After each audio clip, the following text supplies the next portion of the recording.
Hello, everybody, and welcome to the Aegis Marauders week. It is week 12, the round of 8 in our Masters League playoffs. My name is Miz, and I'm joined today by Tiger. Tiger, how's it going? Good. Round of 8, otherwise known as the quarterfinals. We're getting near the end of the split moose, but that's where all of the intensity ramps up. We saw a great matchup last week. Got 4 games out of that one. And I'm glad to hear that your voice sounding a lot healthier today. Hopefully that will persist throughout the rest of the playoffs. I hope so too. Getting sick is never fun. Drink your vitamin C, drink your water, drink your orange juice. Just don't go outside. Touching grass is a bad idea, and you'll probably be okay. But we are here for some sick action coming in between Rewolf Esports and Indigo. Both of these teams looking to be able to advance potentially to the money stage. Team that gets knocked out here does not have a chance to play in the semifinals. In the semifinals, if you lose in the semifinals, you still play for third, and the third place team still does get paid out. So we are very much reaching the nitty gritty of this league's matches, and we're ready to jump into these crucial games. This is not the only game that's going to be casted today. We've also got 3 other quarterfinals matchups that are going on. I believe they are all getting casted by some organization or another. Most notably, the Team Ambition Civil War coming in. Distortion versus Shogun, going to be over on the Team Ambition channel. Iceborne Reboot versus Primal Instinct Masters, and then Sad Boys versus Death Cards. All of these teams showed incredible performances in the regular season and are now looking to be able to make their way to the semifinals. But let's go back to Indigo versus Rewolf. Indigo coming in with their advantage, not having to play last week. Rewolf taking a 3-1 victory against Stacked Deck. What are your thoughts on both of these teams running into the first draft? Well, I'm definitely thinking that all of the teams remaining are high level teams, so I'm expecting to see some good performances on both sides. I don't think that we're going to see a lot of 3-0s from here on out the rest of the way through playoffs. I think that we're going to be in for a lot of common AML bangers. We're getting into the draft now. Going to be seeing that it is the pro draft, a little bit of a different look than we've had in the past, but equally available is the information about what's getting picked and banned. I think that Indigo should be favored a little bit coming in, but they did come out of the Ixtal division, which seems to have been the weakest. So I guess we'll find out today if they were the one strong member or if there were zero strong members really coming out of that division. Now, moving into the qualifiers, Indigo showing that they did not necessarily have the best standing when up against other top top placed teams in the division. They ended up going 1-2, taking a victory against Iceborne Reboot in that matchup, but falling short to Team Ambition Distortion and to Sad Boys. So looking to see whether or not they're going to be able to go up against Rewolf, who, coming in from the Ionia division, or looking to be able to bring in that power, where Team Ambition Distortion was 5-1 in that league. Rewolf Esports is definitely fighting above their weight class here. They went 3-3 in the regular season. Now in the quarterfinals, looking to make this a bit of a Cinderella run for them as we get into the first round of bans. Gragas, J4, Jinx, Zillion, Kindred, and Senna a little bit across the board getting taken away. Zaya, the immediate first pick for Indigo. Rewolf deciding to pick up their jungler in the Wukong. The Kaisa is hovered here, something that has been getting a little bit more priority in this patch. A lot of jungle focus in the early stages, and now we're picking up a few AD carries as well. No surprise to see the B1 focus for Vanilla, one of the strongest players on Indigo. I'm expecting to see a lot of focus from them around the bot side of the map all throughout this series, and I think that the Zaya is definitely a champion that's easy to get a lot of high level performances off on, a very high skilled champion, and I'm looking forward to seeing some big team fights for Indigo if they can get to that stage of the game. Yeah, Vanilla ADC playing pretty well on the Zaya throughout their AML career. A total of 1, 2, 3, 4, 5 games, and going 3-2 on those games. The last game against Iceborne Reboot, going 6-1 and 13 on the champion. Indigo is also going to decide to pick up the Ari very early on in this draft. It is a blind Ari pick for John in the mid lane. It is one of their best played champions in the AML, specifically against Iceborne Reboot, not dying in the two games that they played, going 7-0 and 10, and then 5-0 and 12 with the champion. Maokai definitely a strong initiator. I think that there's a lot of long range engage options coming through here for Indigo. So I'm looking to see if Rewolf is going to actually end up using their comp to try to kite back a little bit at the beginning of fights. Although they are pretty dive heavy with the start of their composition as well. They've got the Kaisa Wukong set up. They've got Annie, who can definitely look for some picks in addition. They've got a little bit of flexibility, but I'm imagining that if they do end up sending this Annie mid lane, then they're going to want a very frontline heavy support. Something like a Nautilus would definitely be no surprise. Looks like they may be favoring a little bit more lane dominance instead with the Karma. Yeah, I do think that we're going to be seeing a Paradox go with the Annie in the mid lane. The only player on the Rewolf side that actually has played Annie on the roster. Turbo has several games with the Karma, and in their last two showings, once against Team Ambition Shogun, the other one against Stacked Deck, both of those games were wins, and having 44 assists in those games, going 2-4 and 44 in those two victories that they played. So definitely showing a lot of kill participation and a lot of utility that Karma is going to be able to provide. So we're getting confirmation actually that it is not going to be Karma. It is actually Braum that is going to be locked in here to be paired up with that Kaisa in the bottom lane. What are your thoughts on that? I like that a lot more. Definitely fits with this idea of disengage and counter engage type of options. Can follow up as well. Strong level 1 for the Braum, so I'm expecting that Rewolf is going to try to control the bot lane in the early levels, try to get advantages in that area of the map, and then maybe push for some Drake takes. Going to be up against a lot of pressure though, because with the Thresh being able to respond, with the roam potential of the Ahri, and with the Maokai being able to gank, there could be some pretty high number plays coming through in the bot side early on in this match. Going to be a potential for both sides to go for the likes of a 4v4, and it looks like top lane's going to be a bit of an island here, so it'll be interesting to see if that area gets broken up a little bit, or if we just get to see Triops and Heisenberger going 1v1 at it for quite a while in this lane. Hmm.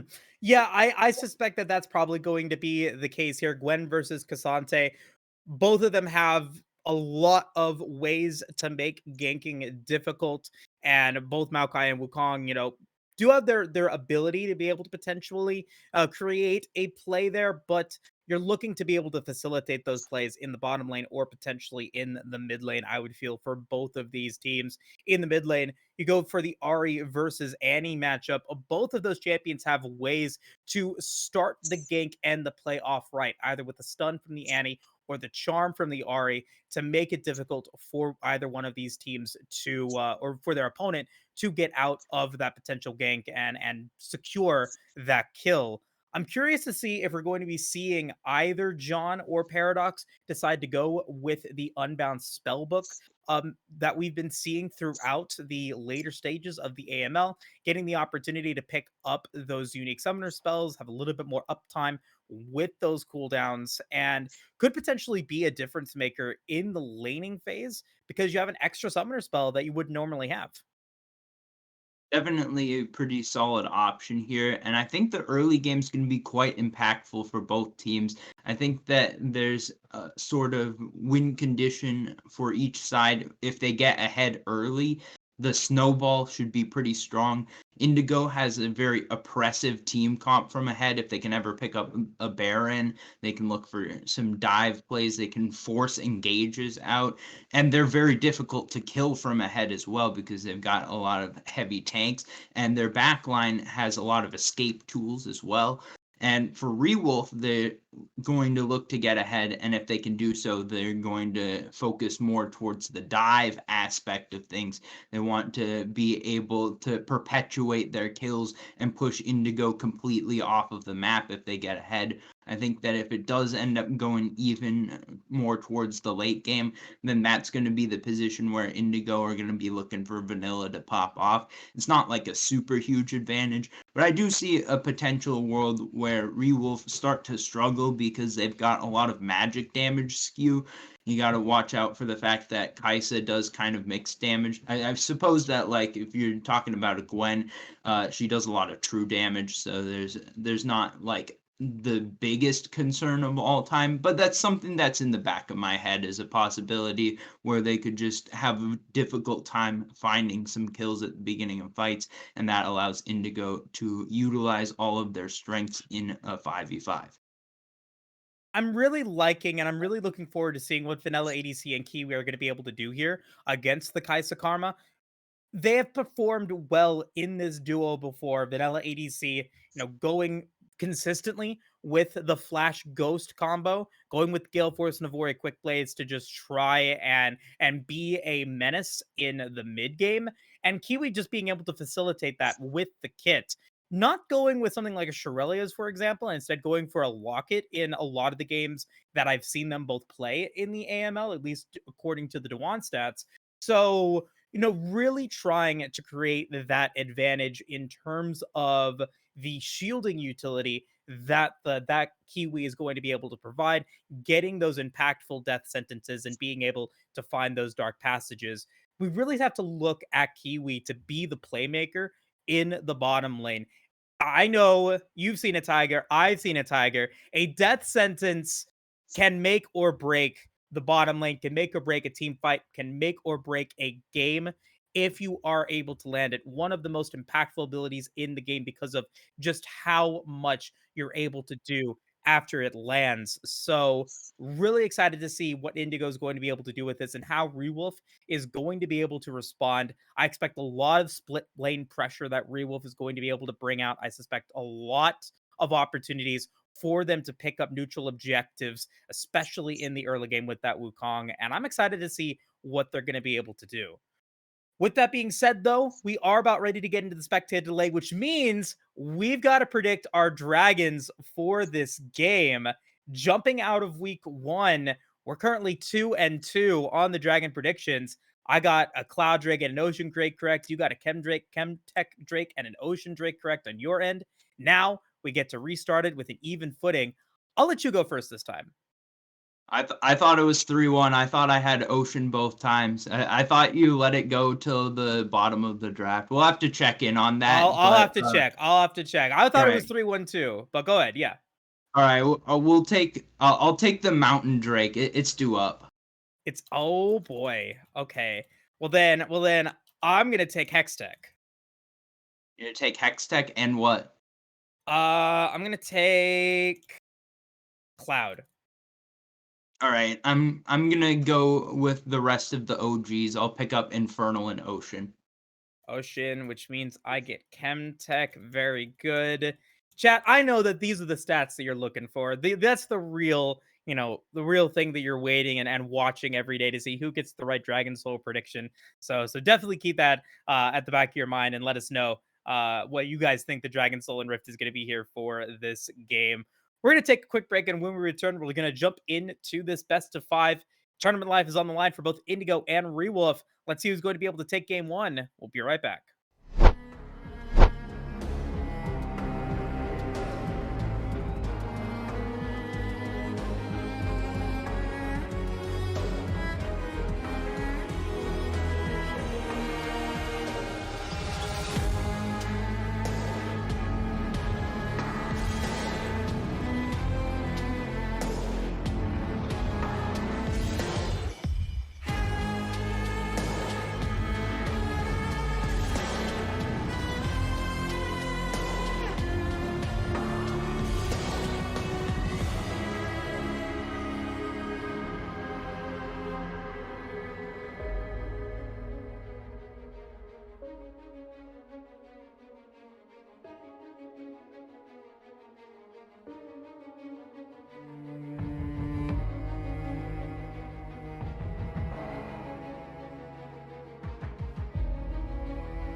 And welcome back, everybody, to the AML.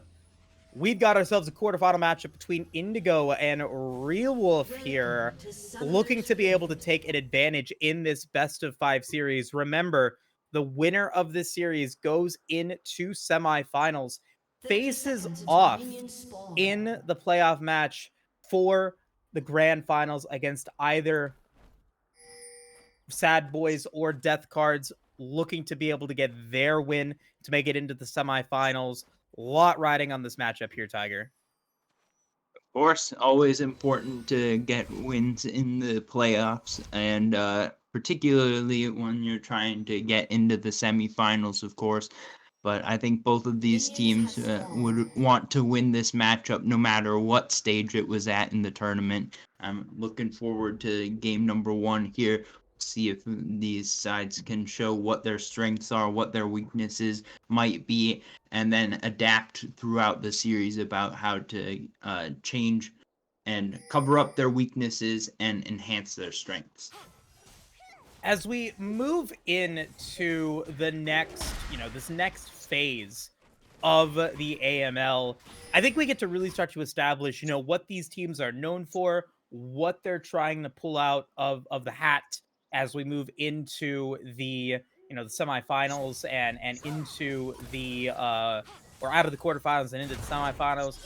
Taking a look at some of their stats, we can kind of predict what we're going to be seeing here as we move into this game, or at least have somewhat of a prediction. Looking at some of the objective timers here, Indigo 57% of the time getting the dragon, with 51 out of 88 dragons taken. Rewolf a little bit less of that, around 44%. The biggest difference maker has been the structure control that Indigo currently has against Rewolf.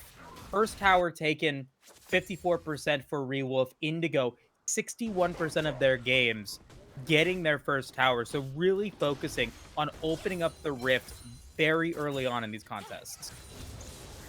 Gonna be keeping an eye out for that, because when both teams want to play towards the early game, only one team can get all of those objectives first.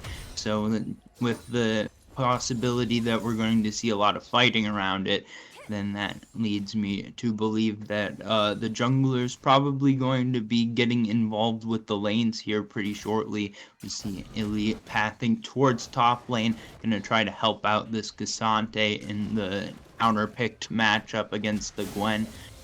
Try to make sure that there's a little bit of some safety there. And QCL City moving towards the bot lane, maybe gonna try to help Frozen and Turbo get further ahead. Yeah, and I think that that's something that Rewolf definitely has struggled with in their regular season games, just trying to be able to make sure that they get off on the right foot. They've been able to have really stellar mid games throughout the regular season, been able to come from behind victories after losing out on some of the early game advantages that they gave to their opponents. And so I'm really looking to see what QCL City is going to be able to do with that. On the Wukong, you have the opportunity to go for these aggressive plays, go for these adventurous and ambitious ganks to facilitate those opportunities. And I like what he's doing here, taking a little bit of extra time to drop some wards on the Raptors, on the Krugs, to make sure that he knows where Illy is at all times. Now we see where Illy is at, moving towards the top lane, trying to find a first blood. Yeah, Triop's going to use that ghost, but a nice utilization of the root from Illy is going to be able to force the stun. Triop's in trouble. Triops is slowed, and Triops is dead. First blood going to go over to Indigo. Great flank from the Tribe Rush, going to be able to sneak in there without getting spotted.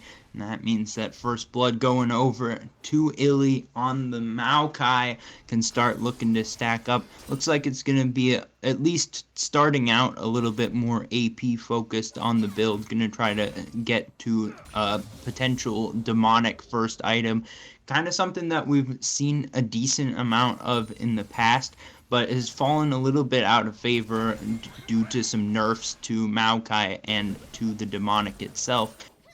But it's definitely going to still have some value here with the saplings, and going to be able to get some damage over time onto a lot of the enemy champions. Trying to sneak in here, but going to get spotted out on some vision. Does have that Hex Flash and is going to be able to get the root in on to Turbo. That's going to result in the Flay landing, but Kiwi, unfortunately, going to miss that death sentence. It'll go way right. So that play will not result in any sort of kill, but it will provide some pressure that now Frozen and Bonobo are going to have to take care of, and did force the Flash out on Turbo. This Braum is not going to have that available for the next 5 minutes. That means that there's an opportunity for Indigo to start up this first Drake of the game. It's a Chemtech Drake, starting things out, going to be able to get a little bit of extra value on the shields.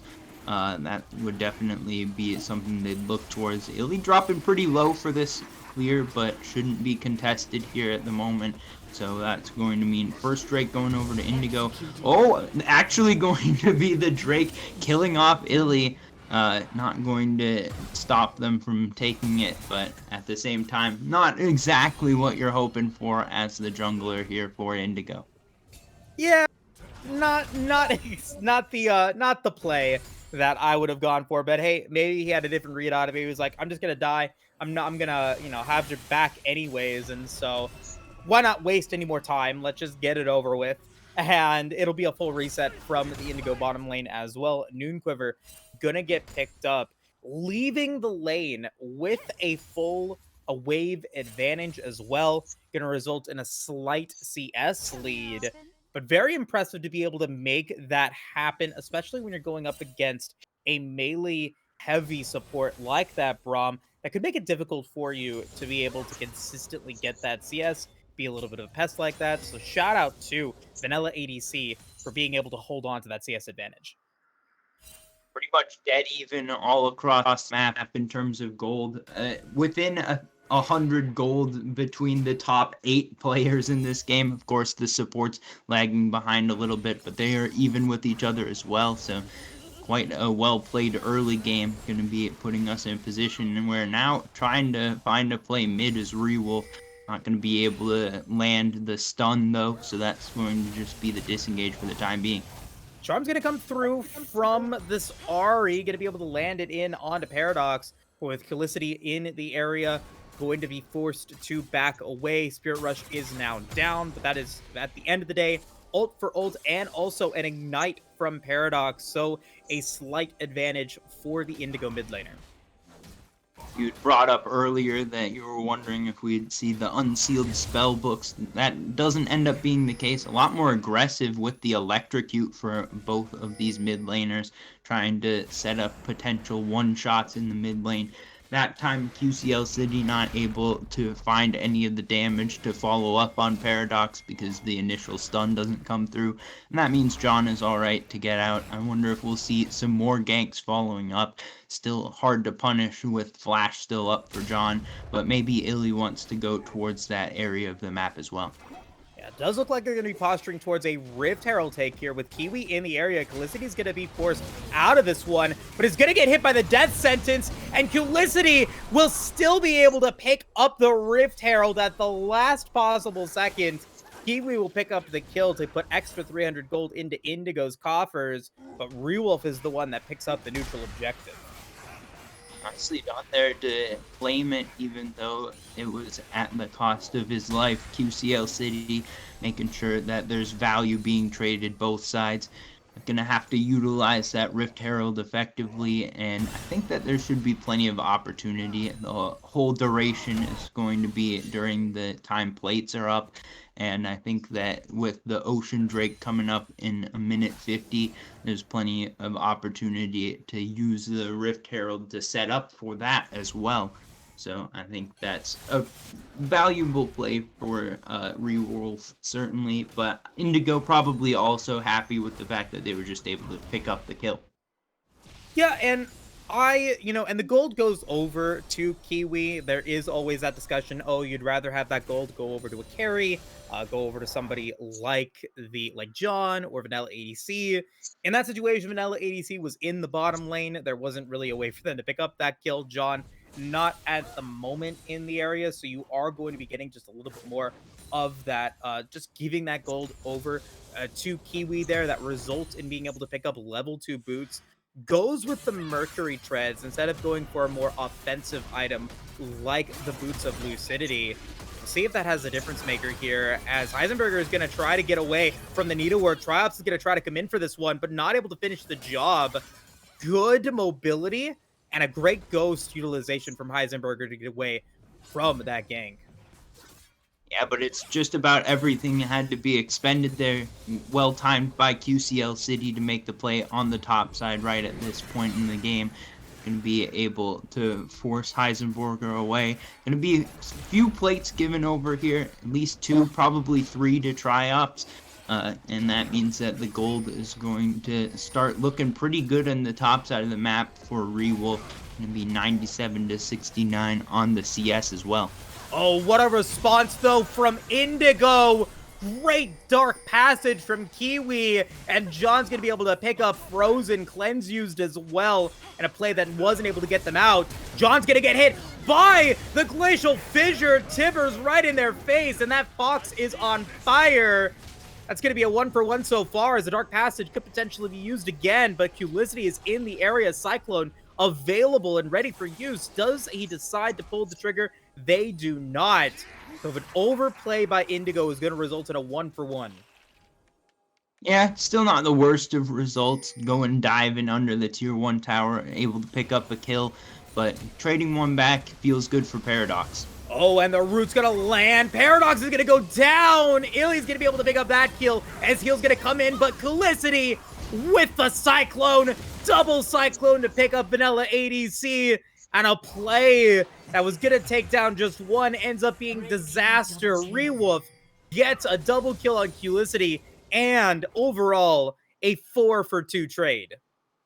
Going back in there, a deadly mistake here for Indigo. They end up giving so much value over to both Paradox and QCL City. They're going to lose this Drake as well. John trying to collapse in the area, but Smite still available, so QCL City should be able to claim this one. Going to be blind over the wall. Not going to be in time with the Orb of Deception, so that's a clean take. And it's the Infernal Drake that has appeared on the Rift here.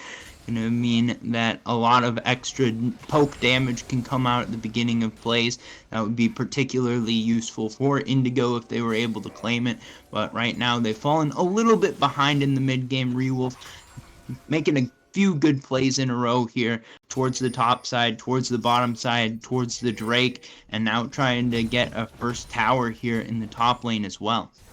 Your accurate Soul predictions continue, Tiger. You are now 4-1 in the playoffs, and really making it difficult for me to win out on this wager. But playoffs are still young. I still have plenty of games left to play and an opportunity to take some wins under my belt as well.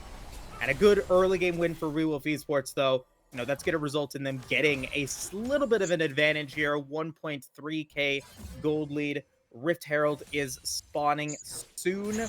They could potentially try to go for that one, but the big development, as you were talking about, picking up that Ocean Drake, denying any sort of dragon stacking for Indigo. It's a pretty big punishment for not being able to go for that play. Meanwhile, Charm's going to land on the Paradox, just going to get a little bit of trading here and there, and we've reached a bit of a lull state in the game. Yeah, both sides trying to make a little bit of a play towards mid. Okay, and the Charm and the Root is going to land. Aegis Grabs is effective, and John's going to be able to get out with the reset on the Spirit Rush. Culicity in the area, still going to get slowed, is going to Nimbus Strike in, and now potentially Illy going to try to go for a play. Going to miss the clone, going to miss the Orb of Deception, so that's going to mean the end of that. A quick kill for John to get some gold in their pocket and 2 stacks on that Dark Seal. Well, who needs a lull state when you can just keep fighting over nothing? Both of these teams trying to find picks, of course, maybe not knowing that it was going to be a 2v2, and now we've got another 2v2 in the bot lane. Ignite's going to land on Turbo Bonobo, trying to be able to finish this off. Will they be able to do it? Question of a lifetime here. Yeah, we're on the big cliffhanger. Here we go. Not going to be able to get it just yet. No, Frozen's going to be low. So Kiwi and Vanilla ADC gonna have advantage in the lane. Maybe looking to be able to go for a full turret here. Vanilla ADC gonna get it down to about a quarter. Gonna get it down to a fifth. Not gonna be able to finish it though. So Frozen taking the risk and gonna be able to keep that turret alive. Yeah, at least for one more wave, still going to be pushed in, and I imagine taken out by Vanilla and Mr. Kiwiism. Rift Herald is backed off on, that means that Indigo just willing to cede it, given that they were able to focus more around the bot side. So probably an even trade all around here. Indigo getting gold value onto a key member in Vanilla, and trying to get towards that all-important 2-item power spike for the Xayah, trying to set up for a bunch more mid-game team fighting.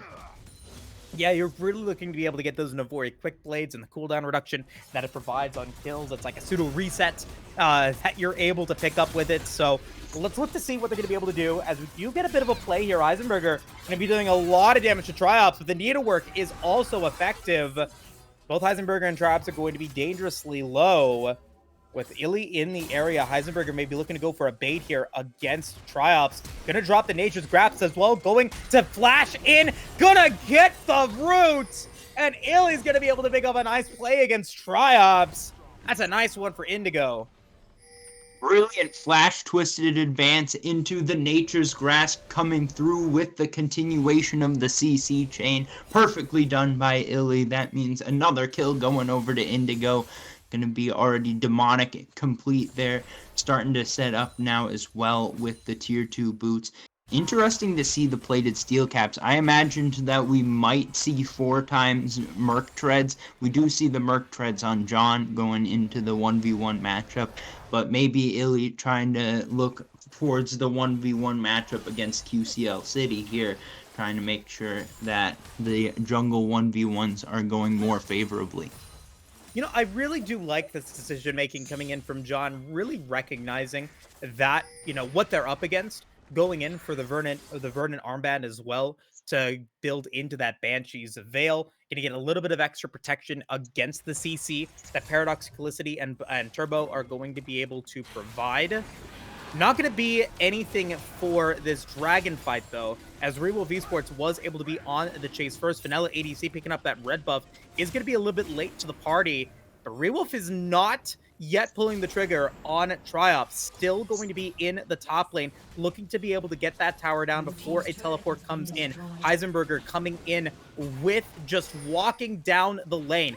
Death Sentence not landing for Kiwi. That is a major spell not available now, as Box is going to get dropped as a utility field, looking to be able to stop anyone from being able to go in. Dragon's going to be at around 5,000 HP as Felicity is going to go in. That's going to be the Everfrost landing. The stun's going to land on a John. Going to go for this Pure Rush, trying to be able to get out of this, and does get out of this. John, like a fox, getting out of the play, and a Death Sentence from Frozen, trying to be able to keep him alive, will not be able to do so. Makes it a 3v3 play with Kiwi, the lowest health member on the team. Illy is in trouble as well. Heisenberger going to be able to take down Bonobo, as it ends up being a 4-for-3 play. A triple kill for Frozen, and no one taking the dragon yet. No chance for Indigo to take it now. Triops and Frozen will finish the job, and Rewolf win the fight. What a narrow margins fight. I thought at the beginning there that Indigo were going to be able to pull it out. I thought that Triops should have stayed in the top lane and just taken the tier 2 as well. I was thinking to myself all along that Indigo need to find their go button, but at the end of the day, Rewolf able to collapse on the play, able to get the crucial kill onto Vanilla early on in the fight, make sure that the Xayah not able to pump out the damage all throughout, and then Triops able to help on the cleanup, Frozen able to kite it out well also. And that means that Rewolf pick up their second Drake of the game. They win out on the exchange with a turret in the top lane as well, and the 1 extra kill. So all around good play from them, and a very close play from both teams, and I don't think that it's made such a huge difference that we couldn't see a very similar looking fight in an upcoming area of the map. Riptail's going to get dropped in the mid lane. They didn't drop it at the Dragon, so to try to go for that play then. Instead, going to try to escort Shelly to get its guaranteed headbutt, which it will barely. get that headbutt before dying, so you're going to get the minimal value out of that there. Meanwhile, Paradox is going to be caught out. Heisenberger, you know, just being Cassante, doing Cassante things, will be able to pick up a free pick onto the Annie in the top lane, and now potential play in the mid lane. We got Kiwi dropping the box, going to drop the play into Culicity, but that's going to mean that the support is going to go down thanks to the Cyclone from Culicity. Makes it a 1-for-1 across the rift so far, as now John is going to try to go in with the Spirit Rush. Heisenberger trying to be all across the map, and is trying to be able to take this kill against Triops. Needlework is going to get John dangerously low, but a nice Everfrost from John is going to keep Triops in the area. Let's see if he's going to be able to take this 2v1 in their favor. Try to be able to take down John, going to force the flash, and will eventually go down? Yes, will eventually fall. So an extended play is a 2-for-1 in favor of Indigo. Tough to knock down that Gwen, but the teleport enough to set up that play. Heisenberger now 5-1-2 on the Cassante. Had that Force of Nature complete, it looks like, and that probably made the difference in that fight. Triops almost able to come out with the 1v2 victory. Not quite, though, and that means that Heisenberger, even in a stronger spot now, the MR stacking continues, and we're going to just see Indigo trying to play around this throughout the rest of the game.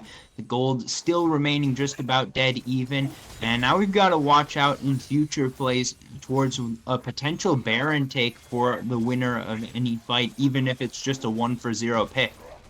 Yeah, and, you know, speaking of Baron, Rewolf, I guess, getting a little bit of a consolation prize there. Heisenberger using that teleport in that play to take down Triops means that one of the TPs that Indigo has is going to be down for the next several minutes. We'll see if that's going to make a difference in some of these fights, because it means that Heisenberger cannot split push as effectively. You've got to put John in that split lane against Triops, and we've seen that matchup before. In a 1v1 situation, Triops has the advantage. So looking to see if that is going to be a difference here, as some of these outer towers now looking to be targeted. Top tier 1 tower going to be taken down in the for Indigo, and then Rewolf going to be able to take the mid tier 1 tower and the bottom tier 1 tower in exchange.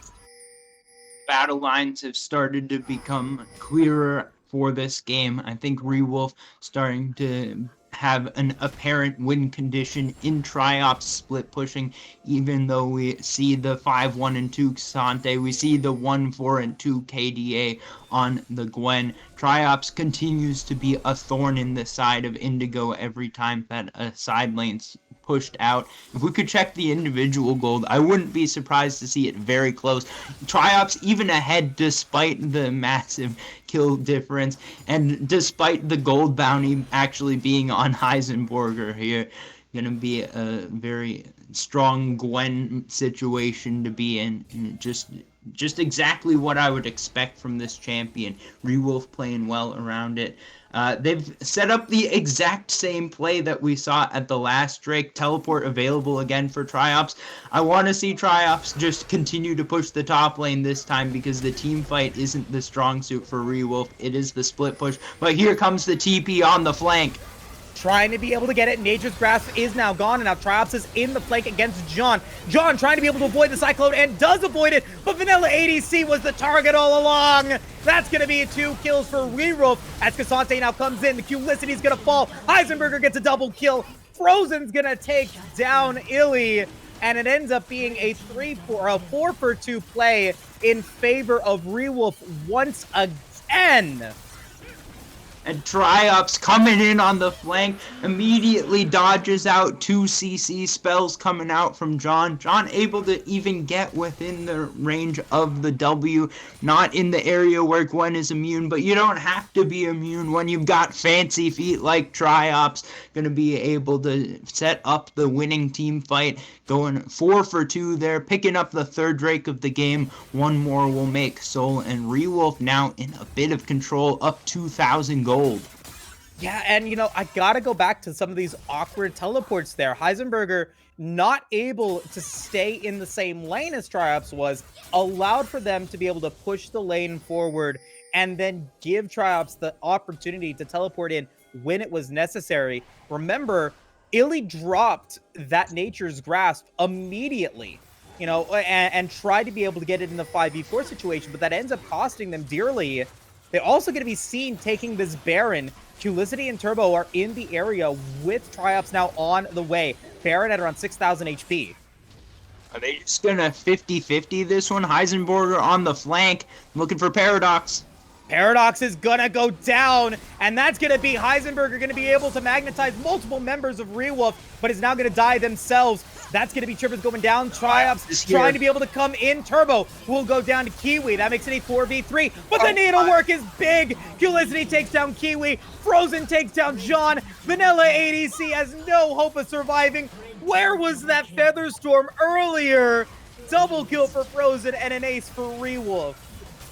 No Featherstorm is gonna save Indigo now. Triops is out of control. Rewolf able to win the fight 5-for-2, able to pick up the Baron, and they're going to explode their gold lead up to 5,000 and looking for more here. Should be able to do so. Triops has the Baron buff now. They can get their resets off, and there's going to be plenty of tier 2 towers to take. Man, where is the answer for Triops and this Gwen just being such a pest in every single one of these team fights? And Indigo not doing their due diligence, not checking to make sure that there wasn't a ward hiding behind Baron, means that Rewolf knew exactly what they were doing, allowed for them to set up, and ends up making it a good play. And he does get up taken down early in that fight, but when you line up like that so nicely for Triops to get the big damage on needlework, you give them the advantage. And now, as you stated, 5,000 gold advantage for Rewolf Esports, going to have 2 minutes remaining on Baron to prepare for this Infernal Soul, and are now looking to go for the play against John. John could turn this on Paradox, potentially trying to get out now. I don't know about that. Yeah, gonna just die. Triops gonna go on a killing spree, and now the fight is gonna continue here as Killer Instinct gonna be dropped on Vanilla ADC. Frozen is legendary, using that Kraken Slayer damage with the Infinity Edge to be impactful. Illy's gonna try to go in with that Nature's Grasp, gonna be able to land the roots, but that's about it. That's just a big meat sack right now, as Vanilla's gonna go with the Featherstorm, gonna try to get out, not gonna be able to do so. Culicity is gonna be on a killing spree. Frozen quietly picking up a legendary status. Double kill on this Kaisa, and ace for Rewolf, and a game 1 victory for the team coming out of the round of 12, not getting the bye. Rewolf gathering their momentum, putting it all forward here, and using that R5 counter pick to get an advantageous top lane matchup through which they are able to snowball the game. Triops playing a fantastic game number 1. Frozen largely benefiting from a lot of great plays from the rest of the team to get some of those advantages, but definitely executing well in the late game once those were in. Able to get to 10-1-7 on the Kaisa, and making that pick look pretty strong. Could be seeing some more of that throughout the rest of the series. Yeah, extremely impressive performance there from Frozen on the Kaisa, being very, very safe and pairing very well with that Braum to be able to stay protected in the laning phase. And, big shout outs to, Culicity on this Wukong, kind of denying some of the early power that Illy was trying to go with there on the Maokai.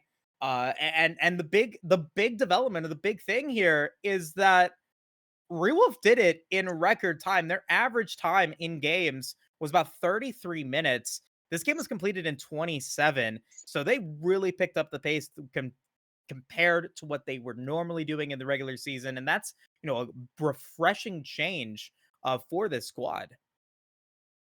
I think it was a really well played game for both teams, honestly. I think that the first 20 minutes of the game were pretty even. Either side could have drawn ahead. That one team fight around the third Drake, I think that's where we saw things start to fall in favor of Rewolf. They were able to get another consecutive team fight victory around the Baron, able to pick up the final nail in the coffin there. And that meant that they were able to close out pretty cleanly since they got the full 5-for-0. And looking into game number 2, I don't think that we need to see that much of a change up coming through from Indigo. Of course, they had the side select with the higher seed, chose to go towards blue. I wouldn't be surprised if they go towards blue again, because that seems to be the favorite for teams with side select of recent. But at the same time, Rewolf got a ton of value out of that counter pick that they were able to get in the top lane. So I think that maybe the bans change more than the picks. We'll have to see what that is going to be as we get ourselves set up for game number 2. We'll be right back, folks.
Hello, everybody, and welcome back to the Aegis Marauders League. Rewolf taking a 1-0 lead in this best of 5 against Indigo, looking to be able to secure a spot in the semifinals. And I don't want to say that that was a surprising win, but it was definitely unexpected to see Rewolf just be able to blow that game out of the water so quickly. Like you said, first 20 minutes, very close. Last 7 minutes, very much all Rewolf.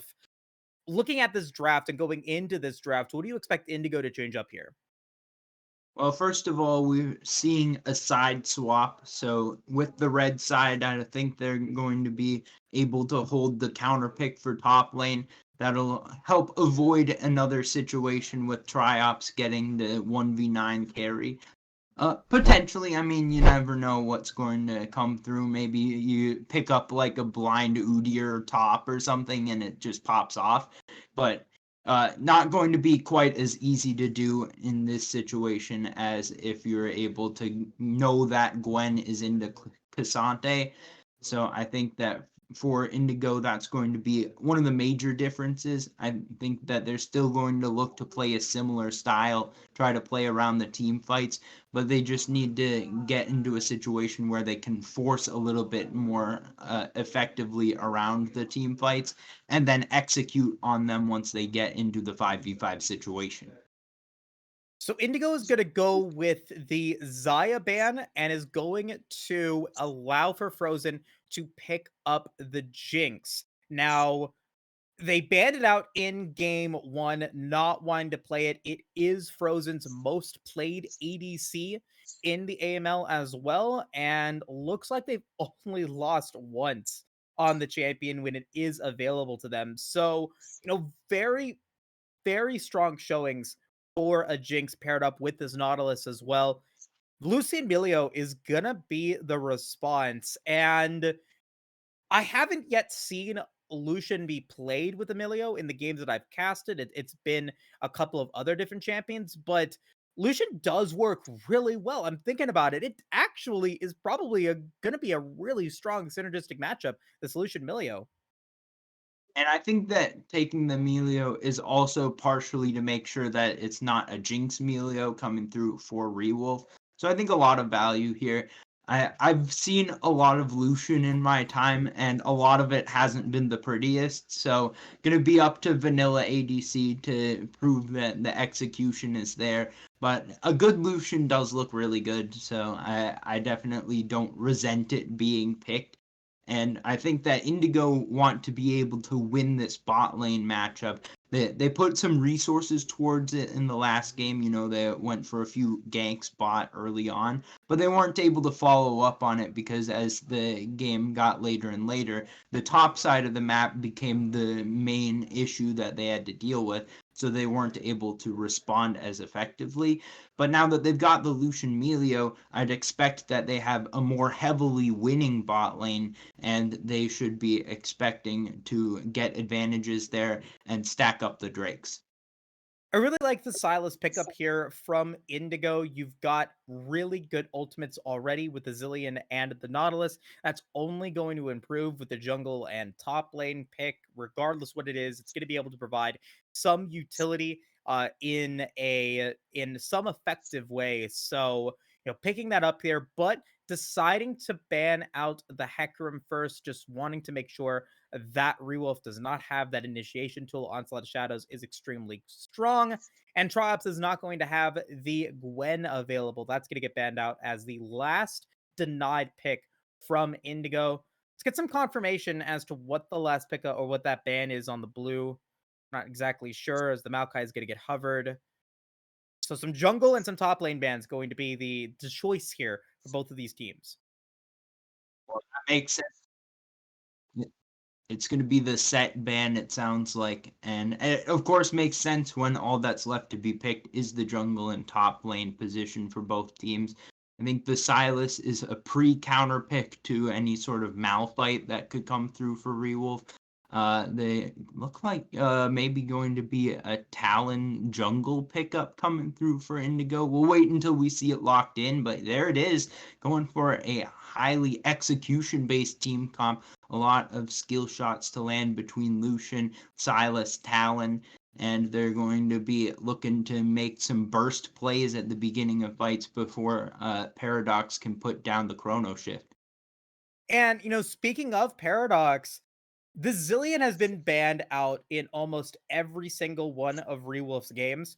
And when I say that, like there are I would if I had to venture a guess, 90% of all games that Rewolf has played, the Zillion has been banned out. I'm seeing the Zillion in pretty much every team respecting Paradox's performance on this champion. So we're going to be able to get a presentation of why it is so valuable here and looking to see what it brings to the table. Indigo allowing that to slip through, deciding to go with more meta picks, meta bans with the Xayah, the Wukong, and the J4. I respect that reasoning. Now, Rewolf with an opportunity to show us why you have to ban out that Zillion in the first place. Talon, however, for Indigo, that is going to be another one of those picks that is also banned out a lot in Illy's games, and now the opportunity for him to be able to show that off. So we're getting some of these comfort picks, some of these OTP picks that we don't normally get to see now coming on display here in this game.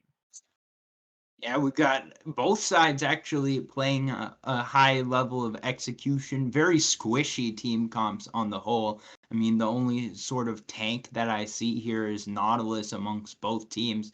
Going to be looking for a lot of damage. The Baron take for Rewolf is really fast. I think that Indigo is going to be able to look for a lot of flank plays. They've got a lot of mobility to work with as well. And I think that this is going to be rife with fighting. It's going to be a game that follows up on the things that we saw in game number 1 and expands upon them. We had a lot of fighting there, and this time likely to be even more so the case. I do think that on the top side of the map, we're going to see some champions that want to get to level 6 before they really start to go for all-ins. But once those level 6s are through in the solo lanes, I'd expect this to just be a constant back and forth between these teams fighting for every inch of ground on the Rift.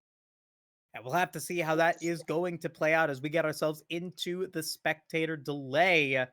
Jumping in to our 6th playoff match, I am definitely feeling the heat. You're currently 4 accurate Dragon Soul predictions out of my 1. So I'm going to go first here. I am going to go with Cloud. Cloud, that's a pretty good choice. It was Infernal last game, right? Was. I still have this feeling that we're due up for a Mountain, so I'll take Mountain and I'll take Hex Tech. All right. I will go with... I'm going to go with Chemtech, and I'm going to go with Ocean. All right, I'm back on the Infernal train again. I've got the offensive souls. I've got the Infernal and the Hex Tech to complement my defensive Mountain pick. So Love it. I'm happy with that. We'll see who comes out on top. I'm excited to see how that's going to play out. Chat, of course, let us know what you guys think is going to be the Soul and Rift here for Game 2. We are reaching the conclusion of the Aegis Esports 2023 Winter Split, and things are, starting to heat up for the Summer 2022 Split coming up in just a couple of weeks. You definitely do not want to miss out on signups. You don't want to miss out on joining teams, and you definitely do not want to miss out on all of the action that Summer 2023 is going to bring to the table. Follow and subscribe to the Twitch channel, join the Discord, and follow the Twitter to stay up to date on all of the upcoming Aegis Esports content. Of course, this is not the only esports game from Aegis that is going to be casted tonight. Also on the other channel, we've got an ACL playoff matchup being casted by Gordo and TDS as they look to round out their season there as well. That out of the way, we're going to take a quick break. When we come back, game number 2 between Rewolf Esports and Indigo will commence. We'll see you guys shortly.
Welcome back, everybody, to the Aegis Marauders League, where we are here to cast Game 2 between Rewolf Esports and Indigo. Rewolf going to have to go up against Illy's Talon. Indigo going to have to go up against Paradox's Zillion. If it was just Zillion versus Talon, who do you think wins that matchup? In the isolated 1v1, I mean, I think that you're probably gonna land a one shot with Talon, and even out of stasis, what's Zillion going to do? Double bomb himself? I don't think that's enough damage to kill off a Talon, and Talon's going to have all his spells back up, so he just one shots you again. So I think that's how that would go. Fair enough. I see that. I see it. I see it. I see it. You know, Paradox gonna have to show us, why it was banned out here in this game, but also has a lot of opportunity to provide that utility. Triops Culicity going to like the extra movement speed to be able to get into good range, or the slowdowns as well. The stun also a pretty great play, as well as providing a little bit of a tempo advantage by getting that extra experience.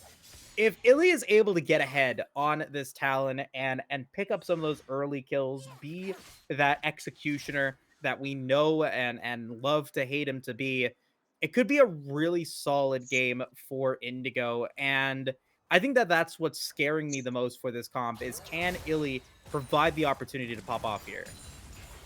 A little bit surprised to see Vanilla going for press the attack here as opposed to something like a first strike. I think that the idea here is to get ahead in lane, but the press the attack doesn't take the full advantage of it like the first strike does.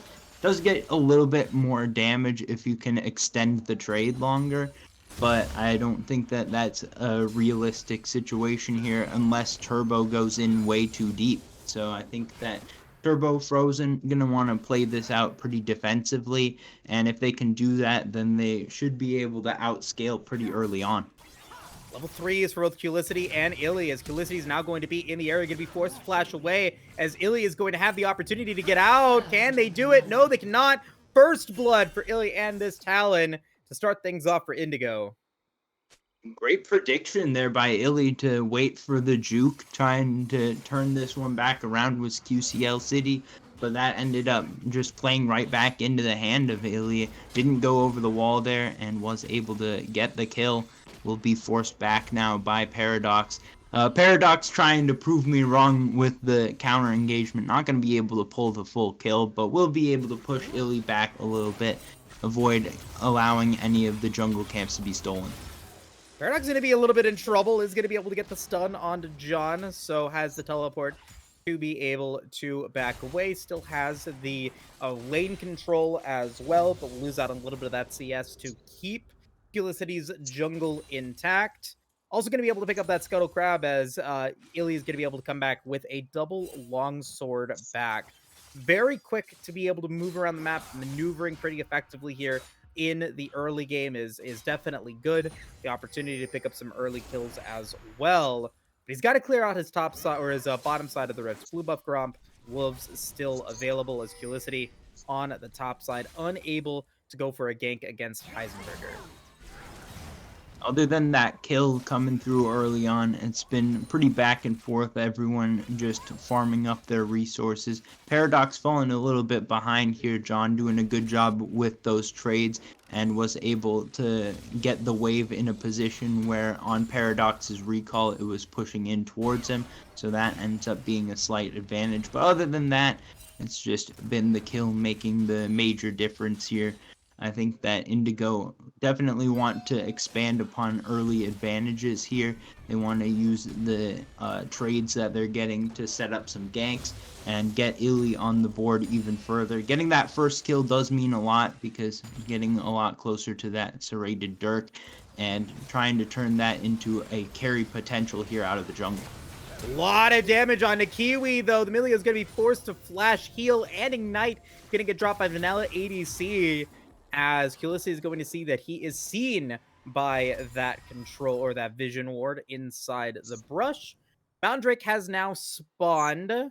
Maybe Culicity going to try to go for an early dragon. Hopefully not going to die the same way that that Illy did in game 1. But by being seen, Culicity is going to lose out on the Wolves, maybe even the Grom, with Illy going into the top side of Rewolf's jungle. Indigo trying to take away the wolves as the idea that if they can kill the wolves, they can also kill the Rewolves. So maybe that's the game plan that they needed all along. Huh. That was pretty funny. That was it's a solid take there. Nicely done. And good wordplay, I would say, Tiger. As Thank you. we get into our next potential play here. Illy going to be seen by Trops. Trops going to be able to get out of any sort of potential gank there. But that knowledge is now made aware that Culicity did lose out on the Gromp. And maybe looking to go for a play here against John, who is level 6, can pick up that Chrono Shift if needed. John is going to get slowed now, and that is going to initiate the play. Going to get stunned, going to get slowed again, and is going to pick up the Chrono Shift. Force the flash out, though, so not bad, I would say, from Culicity and Paradox. Solid gank, gonna be able to get everything on cooldown from John. Can look to regank that later, but also could use this moment to try to push towards bot side, set up for a first Drake potentially. Paradox gonna have to play this out a bit safe. Can take a little bit of damage here, but is low on mana. Only has boots. Doesn't even have a Tear of the Goddess. Just trying to be able to stay somewhat safe there in the lane. We're going to get a roam from John, though, as Illy is going to be in the area. Culicity still level 4. Going to get the smite on the Krugs. Culicity maybe recognizing that something was amiss. And Illy is going to start the red buff. So we're going to see a level 6 Talon up against a level 4 Bel'Veth, who has been completely starved out of a lot of their camps in lane. Not going to even contest against it. So it's going to be a free red buff for Illy and a continuation of the advantage for this Talon. Yeah, trying to go for even more and going deep, trying to pick up damage on the QCL City. Not going to be able to get it, but freely just walks straight back out. Sets up towards this first Drake, and Indigo having a pretty strong early game for themselves, up about 2,000 gold now, and utilizing all of their resource collection to turn that into an early objective here in the Mountain Drake. Now, that's what they were able to do in game 1 as well. If you recall, they had a decent early game that was countered pretty effectively by Rewolf as we got into the mid game. They were able to go for some decent plays and pick up those kills, especially there in the bottom lane, making that, a 3 or a 4-for-1 trade, several 4-for-2 trades throughout the game. So curious to see if that is going to be the case here as we move into the second one. Frozen going to be targeted by a lot of damage by Vanilla ADC. Not going to go down, though. Both bottom laners level 5. And so we're going to get a little bit of a reprieve here as both teams look to try to go to get those level 6 spikes, look to go for the next plays, and look to be able to get an advantage for themselves. Dash forward comes a little bit too soon from Vanilla ADC, not able to get the culling in time. Ticked over just a little bit too late. But that means that with the aggression on the bottom side of the map, we're going to get the Rift Herald taken, and now the fight starting in the topside river. Heisenberger going to teleport it, flash in, and now Culicity going to go in with the Chrono Shift. A lot of damage from the time bomb, and Culicity is going to be able to pick up one, but Triops trying to be able to get more out of this one, though. Going to be forced to flash away. Makes it a 2-for-1 so far. Triops cannot finish off Illy, who's going to be on a killing spree. Makes it a 4-for-1 trade. Frozen goes down in the bottom lane, and that's going to open up this game for Indigo. Indigo all around good on the trade. It is Rift Herald going over to Rewolf, but QCL City, level 5, still not going to be able to get as much value from this far behind. Super Mega Death Rocket comes in just a little bit late there, and that means that the recalls are not interrupted. And Indigo now with a pretty convincing lead, under 10 minutes, and already up over 3,000 gold. That's a pretty good situation to be in.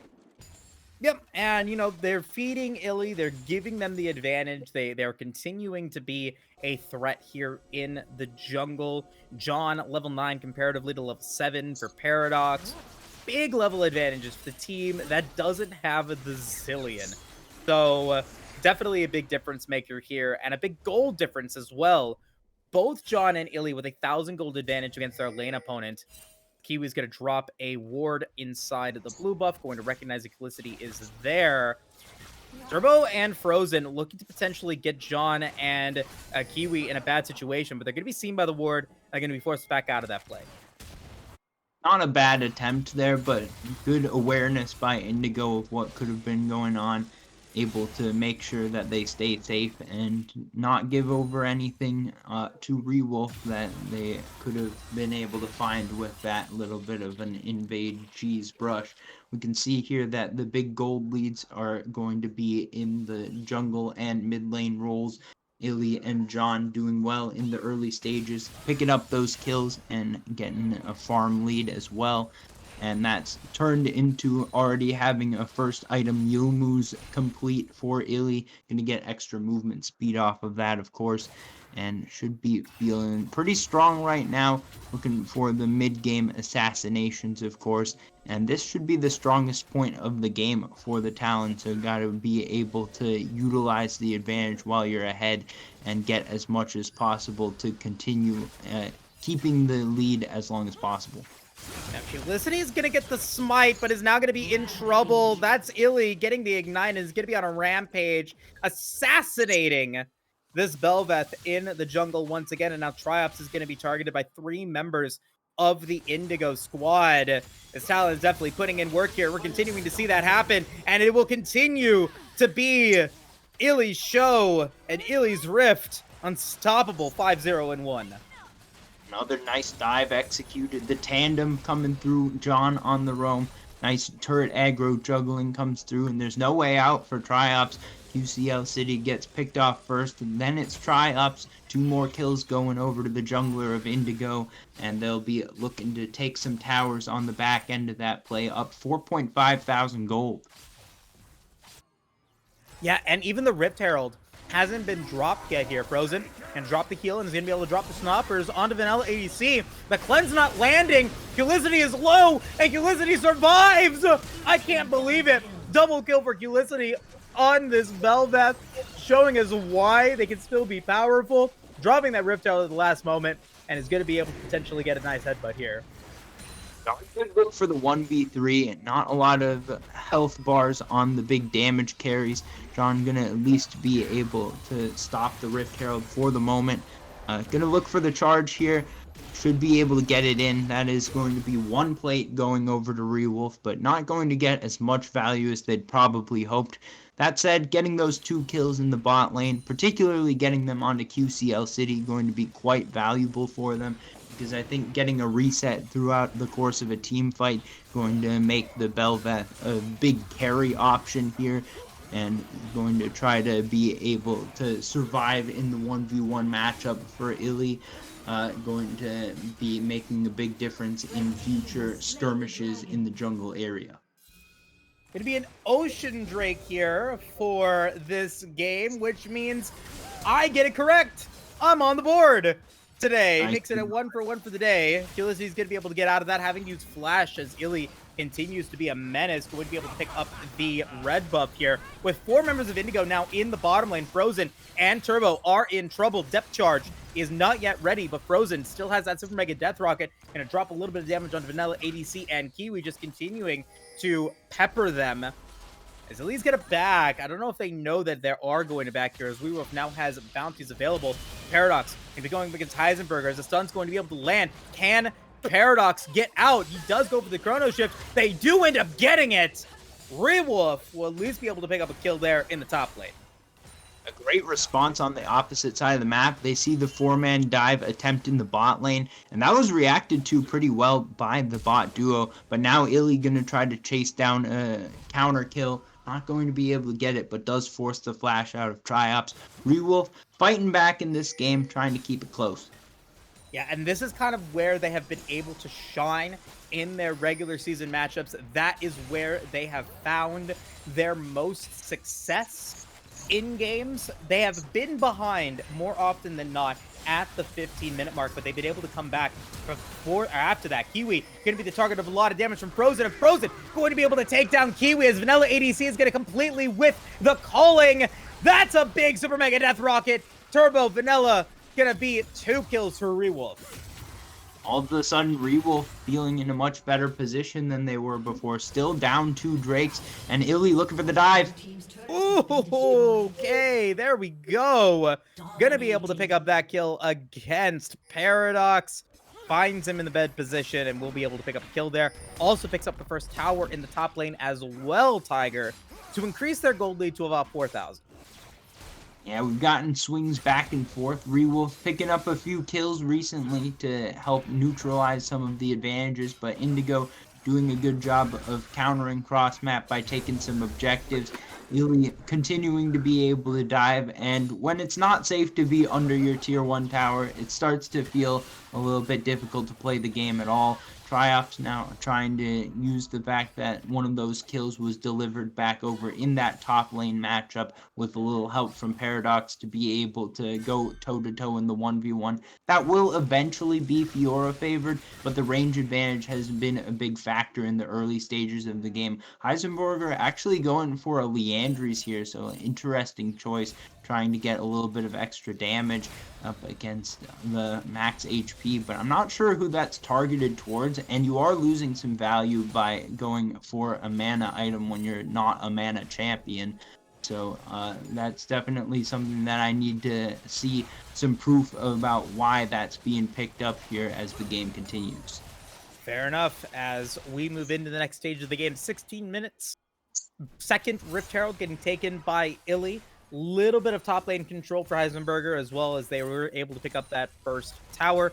We are going to get a play here from Culicity. Looking to be able to go for something here, as Illy is now going to be in the area. This is going to be a 3v3, as depth charge is going to get dropped. Teleport is going to come in as well. Let's see if they're going to be able to win this fight. Drops is going to come through as John's going to teleport in. That's going to be a 5v5 with everybody coming through. Heisenberg are actually not going to be there, so it is going to be a 4v5 in favor of Rewolf. A lot of damage onto Illy, and Frozen gets the shutdown. The best player to get the shutdown gets it onto the Talon, and Rewolf will sacrifice a lot of resources to do it, but they get a bunch of gold in return.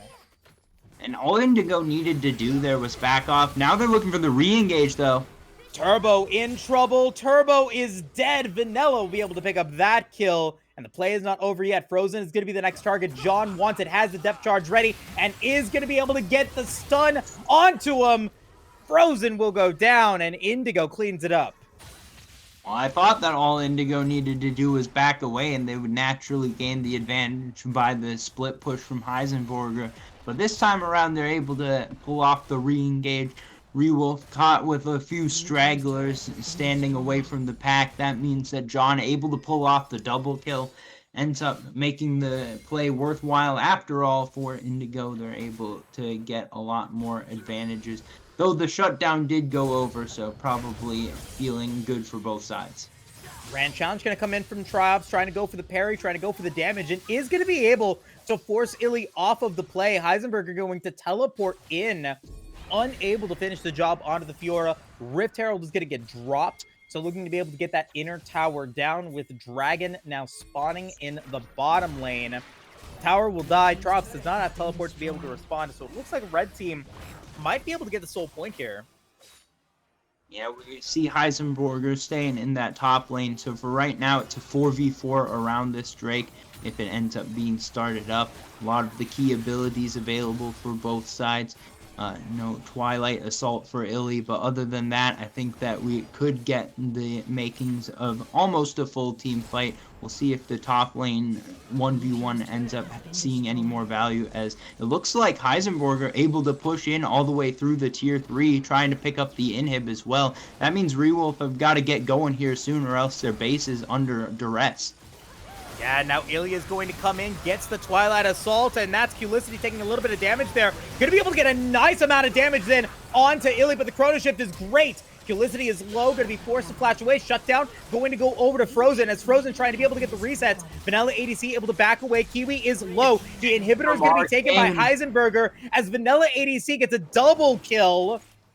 Still able to see Heisenberger in the top side of the Rift being able to take damage and being able to take the kill potentially onto Trob's. Going to be forcing the flash out of the Fiora, but damage has been done on the top side of the Rift here. Rewolf definitely not happy with that. 2 for 2 cross map, and the Drake fight continues. We're going to see both sides collapsing towards it once again. Illy just tanking it up, not even doing damage to it, but just trying to keep it out of the pit. Ends up having to back off at about half health. Paradox going to be in trouble once again. Gonna get the stun, and that was a bit of a mistake there. Gonna get caught out of position, and Illy's just gonna take an easy kill. Kiwi is keeping them alive. Nice damage, nice utility. And Rewolf Esports definitely not getting the game that they've wanted in these fights. Now down by about 6,000 gold. Barrett is now on the table. Going to be looking at this Drake once more. Vanilla ADC now in the area once again. Going to be warded, but I don't think it will be contested here. I think Rewolf finally having to back off. Going to throw the Super Mega Death Rocket at it. It splits the wickets. That means Indigo are on soul point with the Ocean Soul. And they are in control of this game if they can continue to keep it at the same gold lead, at the same position on the map where they're able to push forward. Not even a tower taken yet by Rewolf. All they have to their name is their kills. And that's what's scary right now as well, is that this game is definitely not out of Rewolf's control, or they are, you know, the grip on it is loosening, but they could still potentially make a case that they still have this game in their favor. You've got a late game carry in Frozen. You've got late game damage from Paradox that can still be extremely effective with those chrono shifts. You're going to be funneling gold into Frozen's pocket now with those inhibitors, with that inhibitor down in the top lane. So there are opportunities for Rewolf to come back into this game. All they need is one great team fight into Baron, into all of those towers being taken, and your advantage that Indigo has is going to be completely wiped here. Let's see if they're going to be able to do it, as now Turbo is going to be seen. Heisenberger is going to come in, does have the slicing Maelstrom, but Turbo's going to be able to flash away. Heisenberger not having that available, as Illy's going to get stunned. Illy's going to be out of position now, and is going to be able to pick up one, but Bel'Veth, that's going to be Paradox and Dulicity being able to take down the Talon. Vanilla ADC is also going to drop their culling. So it ends up being a 1-for-1 play, but a shutdown again on Illy. Feeling pretty good in the exchange for Rewolf, and as the game gets later and later, it seems like there's more and more pressure right now on Turbo. Just has to land use out of his ultimate, out of his hook at the beginning of plays. We're going to see Triops and John go at it a little bit. I think Triops wins that 1v1 if it goes all the way down, so going to just be backing off for now. John can't chase it. But as I was saying, Turbo is the only member of Rewolf with any consistent sort of CC setup.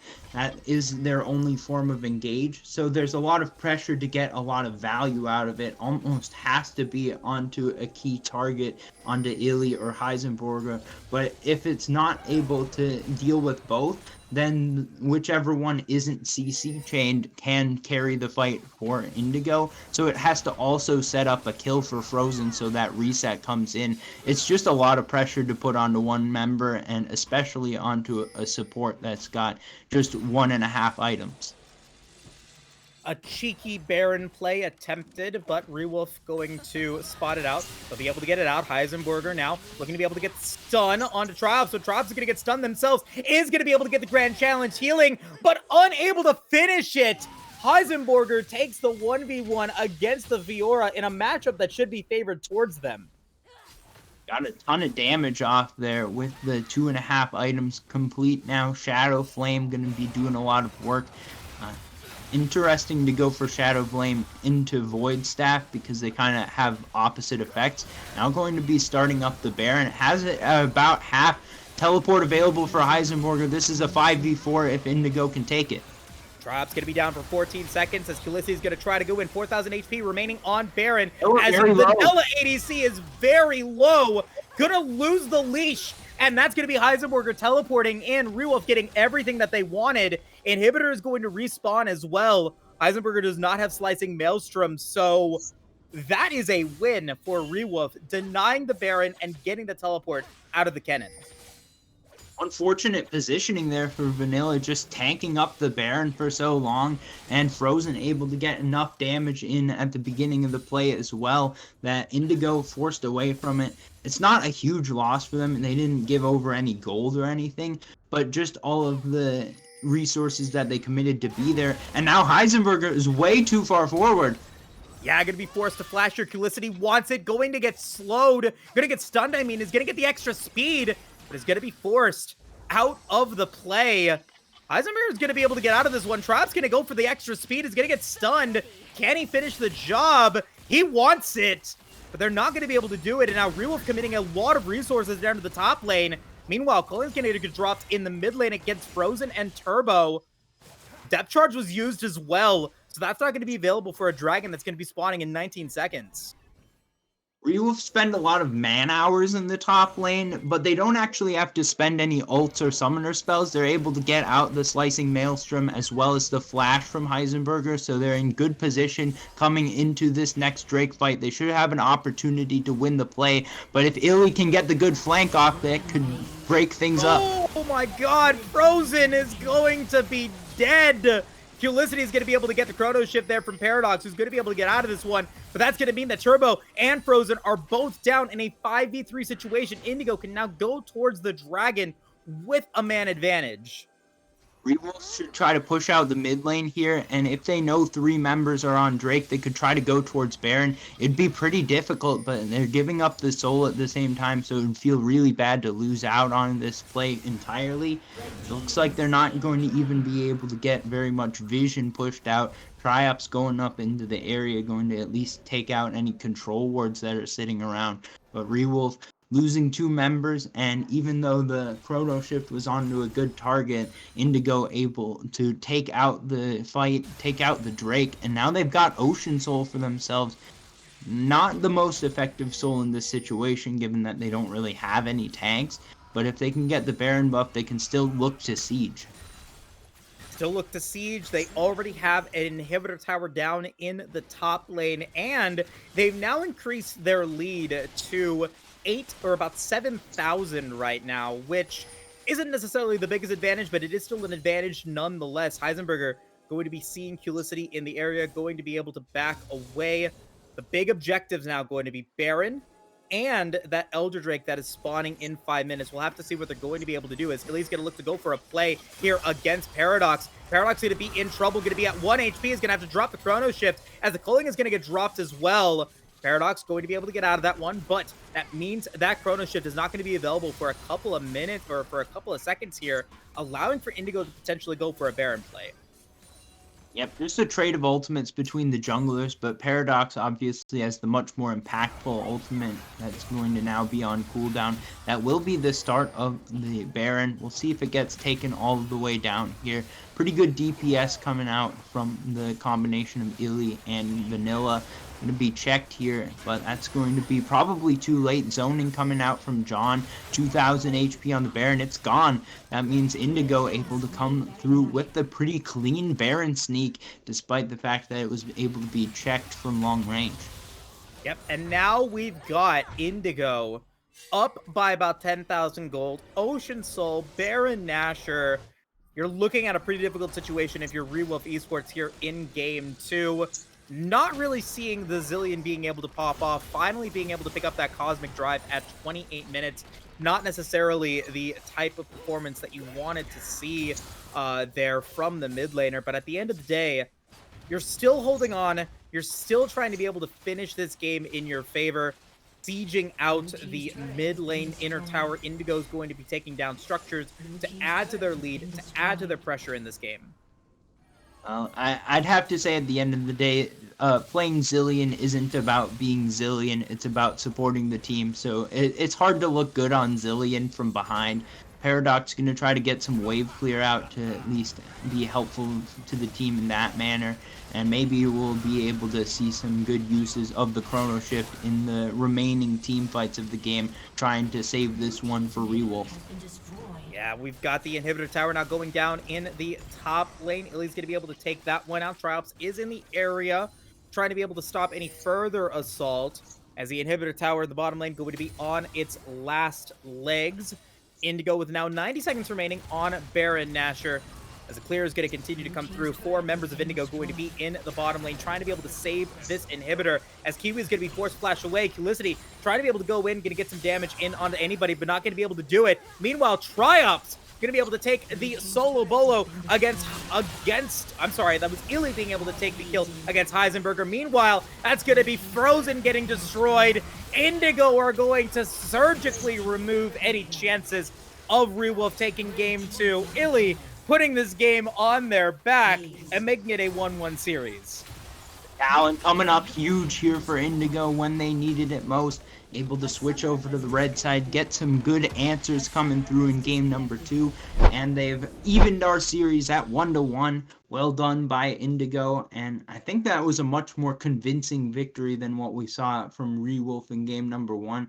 So with the front to back play from Indigo, able to just methodically increase their advantages there, I think that's what they want to be seeing throughout the rest of the series. And for Rewolf, they're going to have to find some better answers in the early game, maybe find a way for them to get a lead early on as opposed to falling behind on the resources. In particularly the mid and jungle was what stood out to me that Indigo played well throughout the early stages of game 2.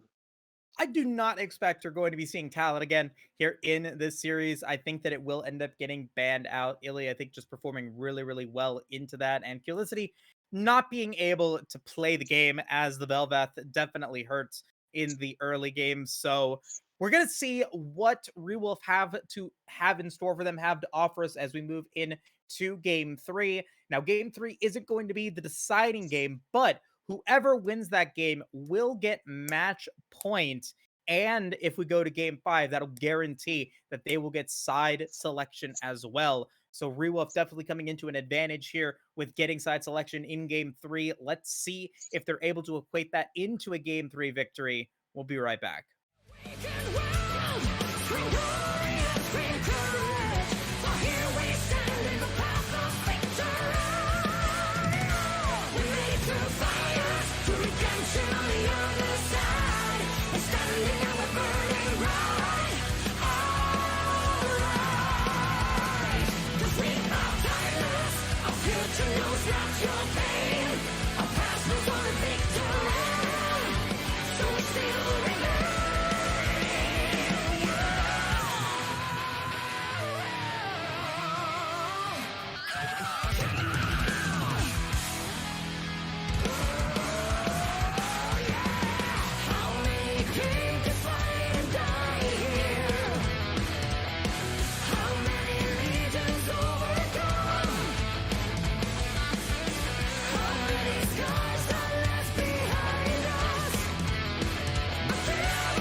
Welcome back, everybody, to the AML.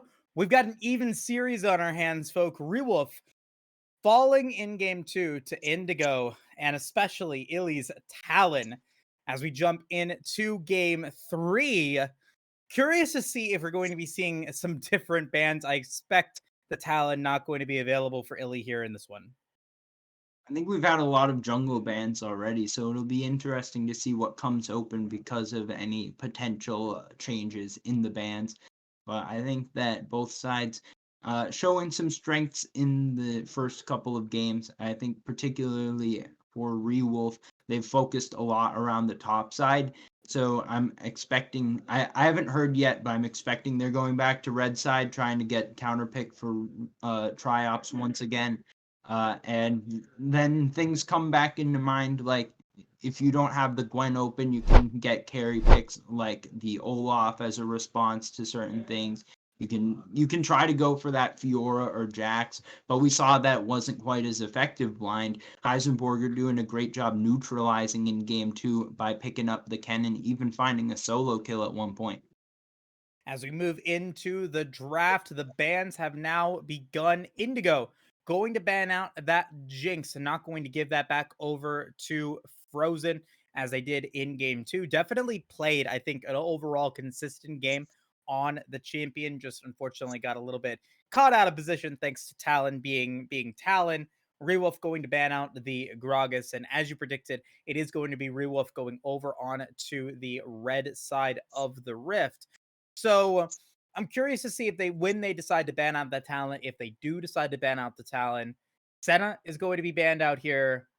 And I'm curious to see if they will even decide to go for it. They will decide to ban that out. Um, as the Annie is going to be the target here. Zaya maybe as well. Zaya's going to be banned out from Indigo. It could also be the case that Rewolf are going to be able to look for a potential counter pick. Not going to be so. I was thinking that maybe something like a Poppy could have come out as a response. There was a lot of mobility last game with the Talon, with the Silas, stuff like that. But at the same time, if you're afraid of a pick, just banning it is a perfectly valid option. So that's what we're going to see here. Going to be a more standard Wukong pick coming through in the jungle for Illy. Yep, as the Udyr is hovered here for Rewolf, we'll have to see if Helicity does decide to go for it. Looking at their previous matches, I am not seeing a lot of Udyr on the menu here, Tiger. This does get hovered. It is going to get selected for Rewolf here. So curious to see what the decision is for that one. We'll see if it does end up bringing in a lot of effects. What's your thoughts on the Udyr Wukong matchup? Definitely going to be Udyr favored early on. You're able to get a decent bit of that magic damage. Having that mix is always good against the Wukong. And of course, with Udyr being a champion that has no ultimate ability, in the pre-level 6 areas of the matchup, you're getting a lot of extra value because your power is budgeted around your basic abilities. So definitely want to see those early levels include either some skirmishing or some more heavy ganking. You're able to get those stuns off. That has a lot of setup potential depending on what champions you've got going for you in the lanes. Indigo still thinking that the Milio Lucian is the priority here. Going to be going with a very similar build as they did in game one. Wukong, Lucian, Milio all going to be selected. Now, of course, the opportunity for them to potentially come back and pick up a play here. I'm sorry, game two, they had the Lucian Milio. My apologies. Going to be pairing that up now with the Wukong. They had the Silas and the Kennen in that last game. I don't know if they'll decide to go with that one again, as Rewolf now has some decisions to make on their mid lane and top lane. Ari hovered here as the ban. Does look like that is going to be the case. The Gwen going to be denied from Triops here from Indigo. So a lot of those pickups that we've seen in previous matchups going to get taken away here at the second phase. Not too surprising there. I'm still looking to see the top lane counter pick coming through from Rewolf. Interesting to me that they're banning out the Ari and Silas actually, which are some of the safer blind picks. Maybe they're feeling like they would rather go for something like the Lissandra. Maybe they're trying to pick up the Zillion again as well. Could see that one getting banned, but actually going to leave the Silas up, so not really clear what they want to go towards here. So yeah, just getting confirmation that is going to be Ari, that red dot there, that red line, that red bold. That is the Ari, not going to be available here for Indigo, as Rewolf deciding to go with a little bit more of a meta pickup here in the mid lane with that Victor getting taken.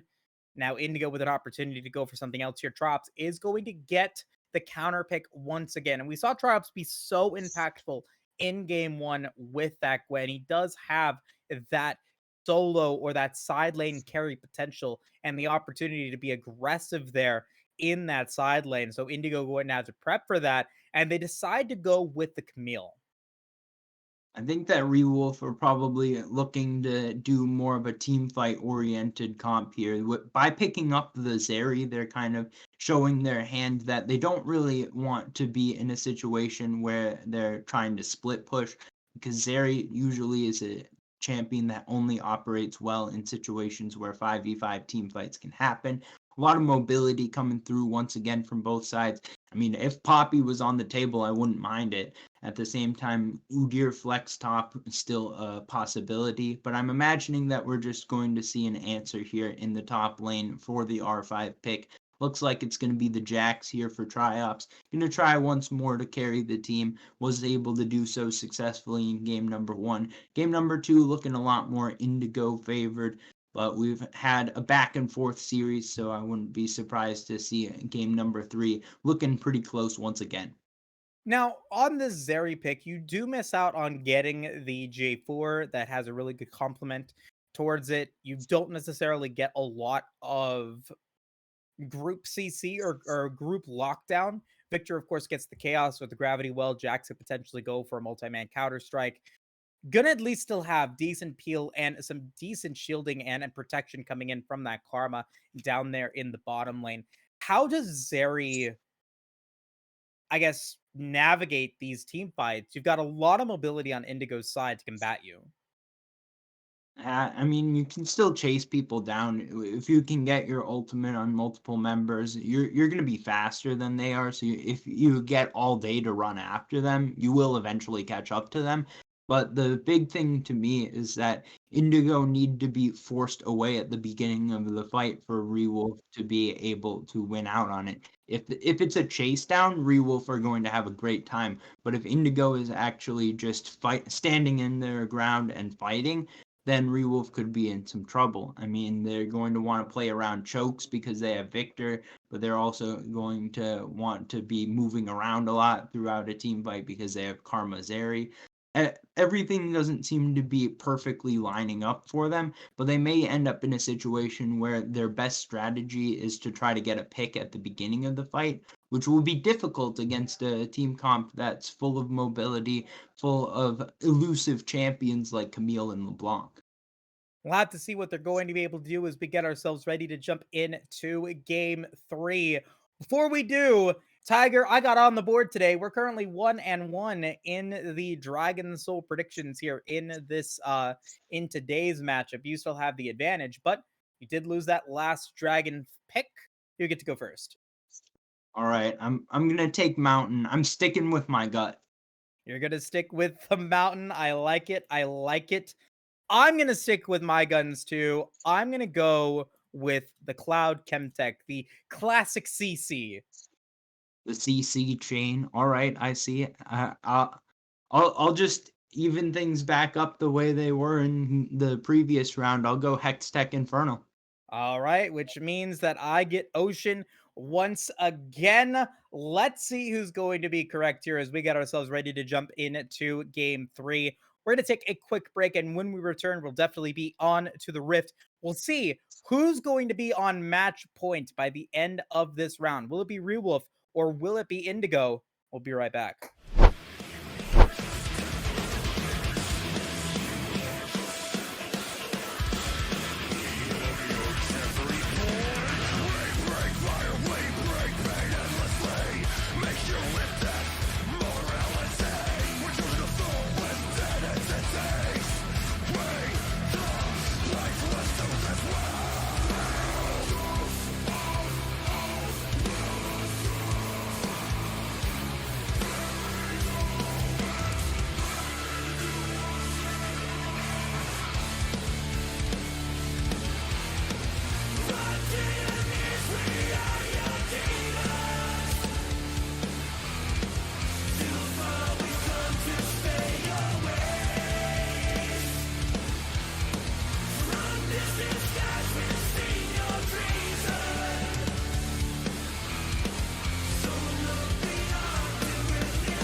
Don't try to make yourself remember, darling.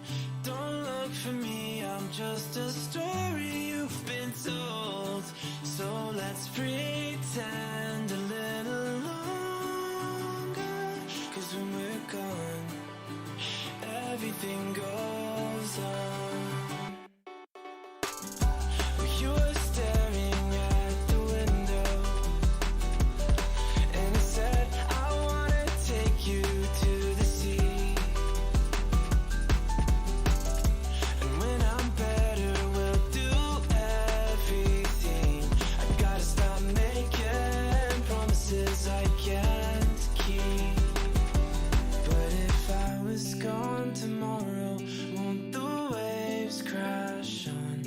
Is it selfish that I'm happy as we pass the setting sun? Someday I'll be overcast, but you won't have to cry, 'cause we'll do the grieving while I'm by your side.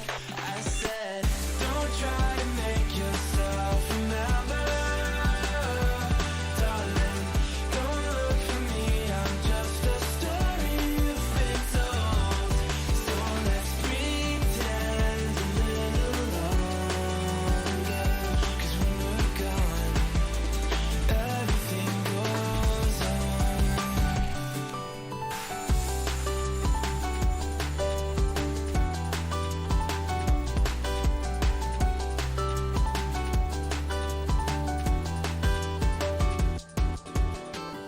And I'm so scared of getting used to this. All the vines that keep you tethered in your room. Well, someday both of us are leaving here, but for now I'll just bring this sea to you. Will you meet me in the daylight like we did before? Then I felt you on my shoulder, and you weren't suffering anymore. You said, I'm sorry that you worried, but don't apologize. I told you to forget me, but you stayed by my side when I said, don't try to make yourself remember, darling. Don't look for me, I'm just a story you've been told. So let's pretend a little longer, and when we're gone, everything goes on.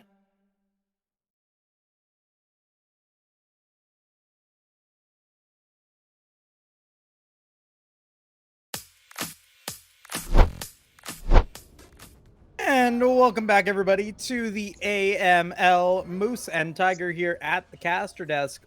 I'm ashamed to say that I've forgotten to shout out Wookie Monster before this one.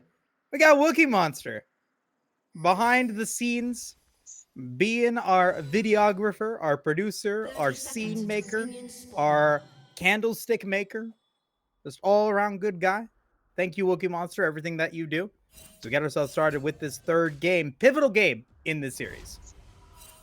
He must also be a butcher and a baker, so that's a fine amount of things to be doing. Great work as always from Wookie. But I think that coming into this game, I think that a lot of the excitement going to be on these two teams going toe to toe. We've got a 1-1 series. This is going to be a pretty pivotal game. I think we've seen the red side win the first two games. So if Indigo can win on the blue side, which is a similar color to Indigo, I might add, then that would give them a big advantage going into the rest of this series. As we move into this game 3, looking at some of the summoner spells, Heisenberger going with a teleport exhaust build. No flash, no ghost, just exhaust. Looking to be able to potentially use that against Triops. What's your thoughts on that? Makes sense to me. I think that we see a lot of the times Camille will not take flash. You can generally hook shot in any position that you would have normally wanted to flash. So that's the reason why we rarely see that flash summoner spell onto Camille, although it's sometimes useful to help connect on some hook shots offensively. But in this case, wanting to take the exhaust makes sense because the damage output from a Jax can be pretty menacing, and being able to reduce that as well as reduce the speed to help you escape a little bit, I think that's the right call here. So I fully approve of the summoner spell choice from Heisenberger. That is a Tiger-approved summoner spell choice. That's what I like to hear. As we get ourselves into this one, Culicity, of course, going to be extremely potent at clearing jungle camps. Phoenix Stance coming in is already ahead of Illy in that regard. As this Wukong is actually going to look to go for an aggressive play, looking to meet Culicity at the red buff. Felicity recognizing that that is going to happen, going to be able to drop the smite, and that's going to mean that Illy gets nothing for their efforts. Already got a 5 camp clear from QCL City. Now going to be in the 1v1. Illy looking to try to go aggressive here. But now we've got plays on the bot side of the map. Trades going down already. Now it's just the supportal combat coming out to remain. Looks like Kiwi going to be able to win out on that trade and continue to push forward. But Illy still in enemy territory as well. Going to look to steal away some Krugs. So he was going to be able to do it. A lot of time, resources, and a lot of mobility here from this Wukong. Going to miss the smite, it looks like.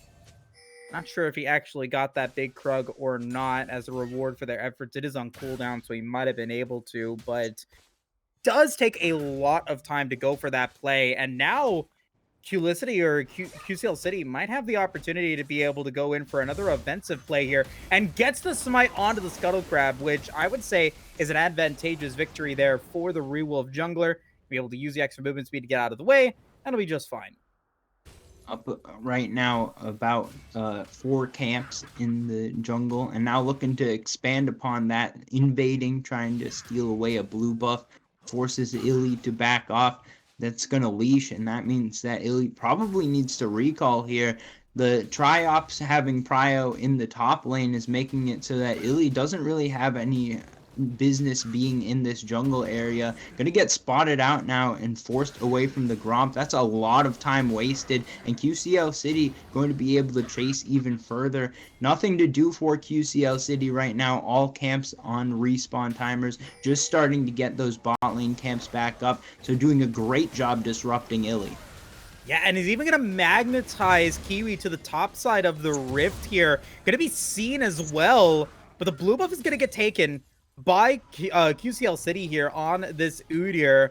And this was a play that was initiated by Illy on this Wukong, trying to go for that red buff, trying to go for that Gromp, and it was all denied thanks to a great ward by Paradox inside the river, recognized where Illy was coming from and is going to be able to make that happen. Meanwhile, Counter-Strike is going to come through from Triops. Heisenberger going to get CC locked, going to be in trouble, and Triops going to be able to take that kill as Illy going to be able to come in with the clone. Does he have an ability to get out? No, Vanilla ADC is going to also be able to take down Turbo in the bottom lane. So it ends up being a 2-for-1 across the rift in favor of Indigo. Vanilla finally starting to pop off here in game number 3 as a serrated Dirk already completed. Can go towards something like an Eclipse potentially. But also I think that getting just the component means that the advantage in the bot side starting to stack up already. Should be able to continue getting push around here. First Drake of the game now on the map. It's an Ocean Drake. Could be picked up for some sustain in lane. That would definitely feel good for whoever's able to take it. And right now, Indigo have the prio around that area. But the problem is that Illy's been put so far behind on the Wukong that it's going to be hard to do anything jungle related for the early stages of this game. I have to say, I've been really enjoying the jungle matchup here between QCL City and Illy. They have both just created, and massive advantages for their teams in previous games, and the battle against them has really decided who has won or lost. John could potentially be in trouble, going to have to use the ultimate distortion to be able to get out of that potential play. No dragon take though for QCL City at this point. John going to try to go in again. The Ethereal Chains are going to drop. The Root's going to land. Paradox is going to be fine. Be able to back away. Yeah, we've got some good trading coming through from both of these teams. They've been aggressive, but they've also been measured in a way that's made it so that neither side's getting a huge advantage. Turbo Bonobo going to look for the roam here. Gets a lot of damage out at the beginning of the play. Gonna drop the Chaos Storm as well. John, enough movement speed to get out of that Chaos Storm, but is going to be forced to back away, and that's going to be good there for Rewolf to get some advantages there in the mid lane. And no teleport for the Blanc as well, so good, good on them to be able to get at least something out of that one, and only resulted in just a little bit of some advantages in the bottom lane. Vanilla ADC going to be behind in CS, but ahead in kills. That Moon Quiver is the advantage there, as QCL City is now going to be given a taste of their own medicine. This time Kiwi was there, and Illy's going to be able to take that blue buff away from the Udyr. That's going to mean that Indigo is going to have river control for the next couple of seconds. Meanwhile, in the top lane, Triops can be able to take another win against Heisenberger.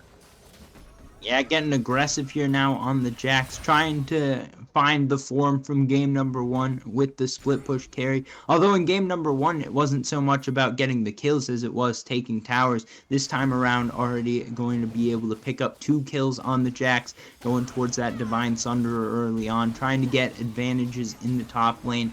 But it's Indigo going towards the bottom side of the map where Vanilla ADC is pretty far ahead. Going to be able to pick up the first Drake of the game as well. Second one going to be the Cloud. And we'll see if that one gets focused up on the spawn a little bit faster than this first one has. Yeah, unfortunate for Triops, not able to get a turret plate or anything like that to complete the Caulfield. So Warhammer still going to be a little ways away from that Divine Sunderer. So Heisenberger as well. If we take a look at the gold, CS leads fairly consistent across the rift, but the 2-kill advantage for Vanilla ADC in the bottom lane is giving them a 700 gold lead. That is about the 2 kills that they have in advantage there, along with that turret plate gold. We're going to get a pause, which is going to give us an opportunity to kind of take tabs on the game. Let's take a look at QCL City. They've been the one that has really put in a lot of pressure against Illy here on this Wukong. Do you think that they've done enough in the early game, or do you still think that Illy has an angle to get back into this? Well, Wukong always going to be valuable in the utility stage of the game once the level 6 comes through. I think that it's going to be pretty dangerous for Rewolf in this mid game. I think that they want QCL City ultimately to get more gold to be able to be a semi-carry from the bruiser perspective, but that's not been the case so far. A decent bit of respect being paid, enough so at least to avoid giving QCL City a big lead. And that's been good from Indigo because now they're in a position where they're going to be able to start team fighting. The mid game should be their strong suit, so I'm expecting to see them going for a lot more plays in the upcoming minutes. Oogles and boogles of damage coming in from Vanilla ADC against Turbo. A lot of Tarcoling damage going to come through, going to be forcing the Karma out of the lane. As QCL City is going to go towards the Rift Herald now. In the first game, QCL City was able to take a steal against Illy and their play and was able to at least get that Rift Herald away from them. Now is going to be in a matchup against Illy to try to go for this one. Let's see who's going to be able to get it, because that could mean first turret and a little bit of an advantage for that team if they are going to be able to do it.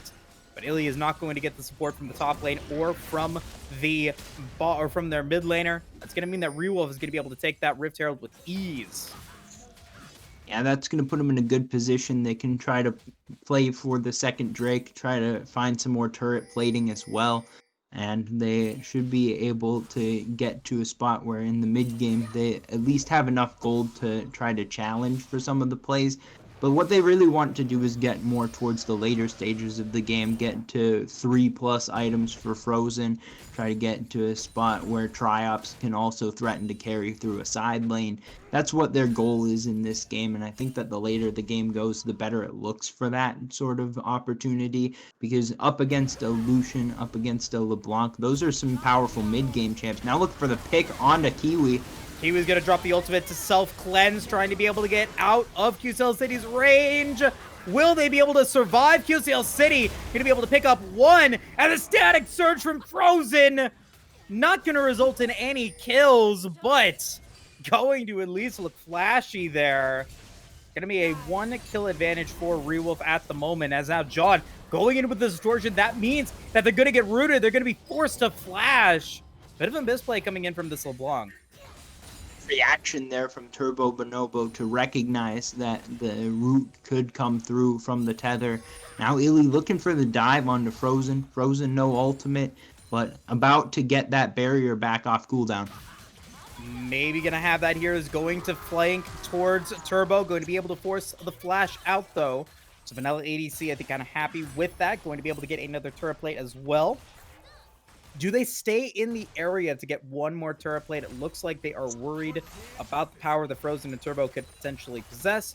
It will back away for the time being. Kiwi is now back in the area, so it is a 3, make it a 2v2 situation with Kiwi getting a little bit of that health advantage. Overall, though, it's still Vanilla ADC with the advantage in the lane. Gonna try to continue sieging. That's one of the powerful aspects of Melio, is that getting that extra range makes it so much easier to do work on turrets. Gonna look now to try to poke out Frozen. Not gonna quite be enough for the kill, but does stop the recall, which is going to put the wave in a better state. Indigo may be trying to push this all the way in actually, and just try to get that to bounce. And that will allow them to do that, and Triops once again working in the top lane. Yeah, Triops is really, I think, the scary part of this game here that Rewolf has in their back pocket. The opportunity to be able to go in and pick up a lot of potential damage later on as this continues. Divine Sundra now completed those 2 extra kills, going to be giving them a slight gold advantage as well. Rift Herald is going to get summoned in the bottom lane as the dragon now spawns. It is a Cloud Drake ready for them to come through. Let's see what Rewolf is going to be able to do with this. Shelly not going to be in the right position to go for a headbutt here. And very impressive for Indigo responding to that Rift Herald, saying, okay, we don't have to go for Dragon immediately. We will instead just drop Shelly, make sure that it gets no value. Yeah, and that means that it's an actual negative value Shelly play for Rewolf, not able to get enough pressure around the Drake to take it. Now they're looking to set up a 5v5 fight. Heisenberger teleporting in, going to be looking for a play. But they're trying to kite back at the beginning here and allow Rewolf to start this one off, it looks like, and then they want to collapse afterwards. All ultimates available for both sides, so that's going to be a full 5v5 fight setup. Yeah, Heisenberger going to be seen, and we're going to see Paradox. The culling is not going to get dropped. The knockup's going to come in on Equalicity as Lily's going to come through. Heisenberger wants to play, but the exhaust is going to come down, trying to be able to come in, and Tribes is going to get shut down. That's Equalicity dying as well. Paradox going to be able to take 1, make it 2 for the victor, as Triops and Equalicity are dead. Vanilla ADC and Heisenberger are dead, and neither team wants to go for the dragon. One of the aspects of this game and the last is that with the squishiness of both teams, the damage output that comes out is so threatening that they can't really look to utilize their skills to the fullest. They're under threat of just getting one shot if they try to go further on a play. So both sides content to just take 2 kills there, back off their separate ways, and try to reset towards the next opportunity at an objective. A lot of big ultimates now on cooldown, so not feeling really confident to go towards fights at all. And that means that we're going to have things quiet down for the moment. Gonna have another opportunity for both sides to work towards that Drake, but Triops going back towards the top lane now with teleport means that Rewolf have the advantage on the re-engage because they don't have to fight. They could just kite it back and allow Triops to push. Yeah, now Rewolf also, I think, getting a slight advantage in that team fight as well with Paradox picking up both of the kills. They get a shutdown onto Vanilla ADC. Hold that thought, though. Turbo Bonobo is going to be targeted, and Turbo Bonobo is going to be forced to flash. Do they survive? No, Vanilla ADC getting the second shot to pick up the kill. The Inferno blazes. What the heck? Another Inferno soul for you, Tiger. Yeah, it's been good to me today. I still haven't been right on my mountain prediction, but Indigo probably doesn't care too much about that because they're more concerned about the fact that an Infernal Drake is going to start one-shotting some of the enemy team members if they're going to be able to set it up properly. UCL City going to be hit by a lot of that damage the culling provided from Vanilla ADC, who now has the repositioning tool of the Gale Force to be able to confirm a little bit more damage out of that ultimate. Chili is on the table for Indigo or Rewolf to potentially go for. Illy is in the area first, going to drop the control wards, going to be able to get the Scuttle Crab as well. And Indigo now looking to be able to go and capitalize on that power play. Frozen is in trouble, and Frozen will die. Felicity is going to be able to get some stun on the Heisenberger, but it might not be enough. Counter-Strike coming in from Triops will be, though. And Triops going to be able to take down Heisenberger, makes it a 1-for-1. The Cyclone's going to come in from Illy, going to be able to get the nice crushing blow onto Triops. And the Jax is dead. 2 kills for Indigo, comparatively to the one that Rewolf was able to get, is going to give them a nice advantage. Indigo able to pick up the kills in a timely manner. The re-engage is good. And even the dive at the start of the play from Heisenberger works out well because by taking Frozen out of the fight, that takes away a lot of the DPS potential from Rewolf, so it's a lot less threatening to try to go back in as long as you can CC chain onto Triops. Going to be a pretty safe bet that you're going to win the fight, and that's exactly what happens. So Indigo able to continue pushing their advantage. They're now going to be able to use the Rift Herald to try to take the next Drake once again. And once that happens, then they're going to be very early on towards Soul Point. Also looking to take some towers in the top lane. A swarm of caster minions, Emilio, and a Dream. Indigo are now looking to be able to get this inner tower down, and Triops is just seeing this swarm and is like, gonna try to be able to stop this from happening, and will be forcing Indigo off of it. They just get the headbutt and they'll back away. So not deciding to go for the inner turret there, instead going to go for the reset. Baron spawning in a minute. I'm not sure if we're gonna see a 20-minute Baron take. I think that would be relatively risky, but Indigo is going to have the advantage in tempo now. Deciding to go for that reset, going to be able to pick up the Shurelias for Kiwi, going to be one step closer to that Gwynsu's for Vanilla ADC, and are just looking to be able to hold control of this game. Teams continuing to stack up even more mobility for themselves. This has become an extreme burden of execution matchup for both sides throughout the series. I mean, last game, that was the same case. Game 1 was a more normal game, quote unquote, but we've gotten the chaos breaking out throughout this series, and for the time being, it looks like Indigo are having a good time of it. They're going to want to fight over this next Drake. If they can take it, they'll be in a good position, but if Rewolf can steal it away, then they'll start to allow themselves to get on towards the late game scaling of the victor of the Zeri. And they can potentially do it. I mean, Zeri right now a little bit behind in the CS department, a little bit behind in the gold department because of the kills that Vanilla ADC has been able to get. But, arguably speaking, going to be the more powerful marksman if they are able to get to that late game status. So Rewolf, I think, recognizing that, still not necessarily worried. They may not know it, but, it is an even gold game. Within 1,000 gold, it's very close to being either team's victory. It's going to really boil down to, as you were talking about, this execution here.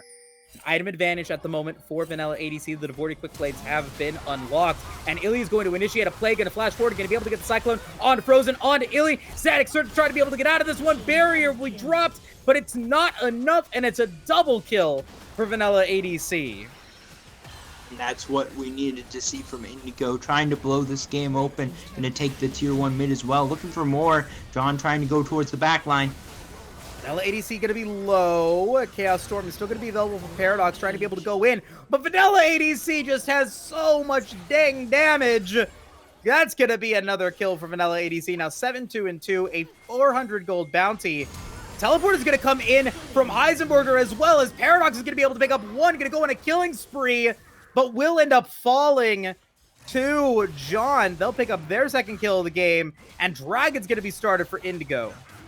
Triops could still look to clean here. A lot of low health bars for Indigo. We'll see if the fight ends up breaking out, but they do a good job of winning out on the play. Good teleport coming in behind to secure the kill onto Paradox. And now Indigo finally finding themselves at an advantage. 3,000 gold lead and on soul point. I think that the next Drake fight is going to be very large in determining the outcome of this game.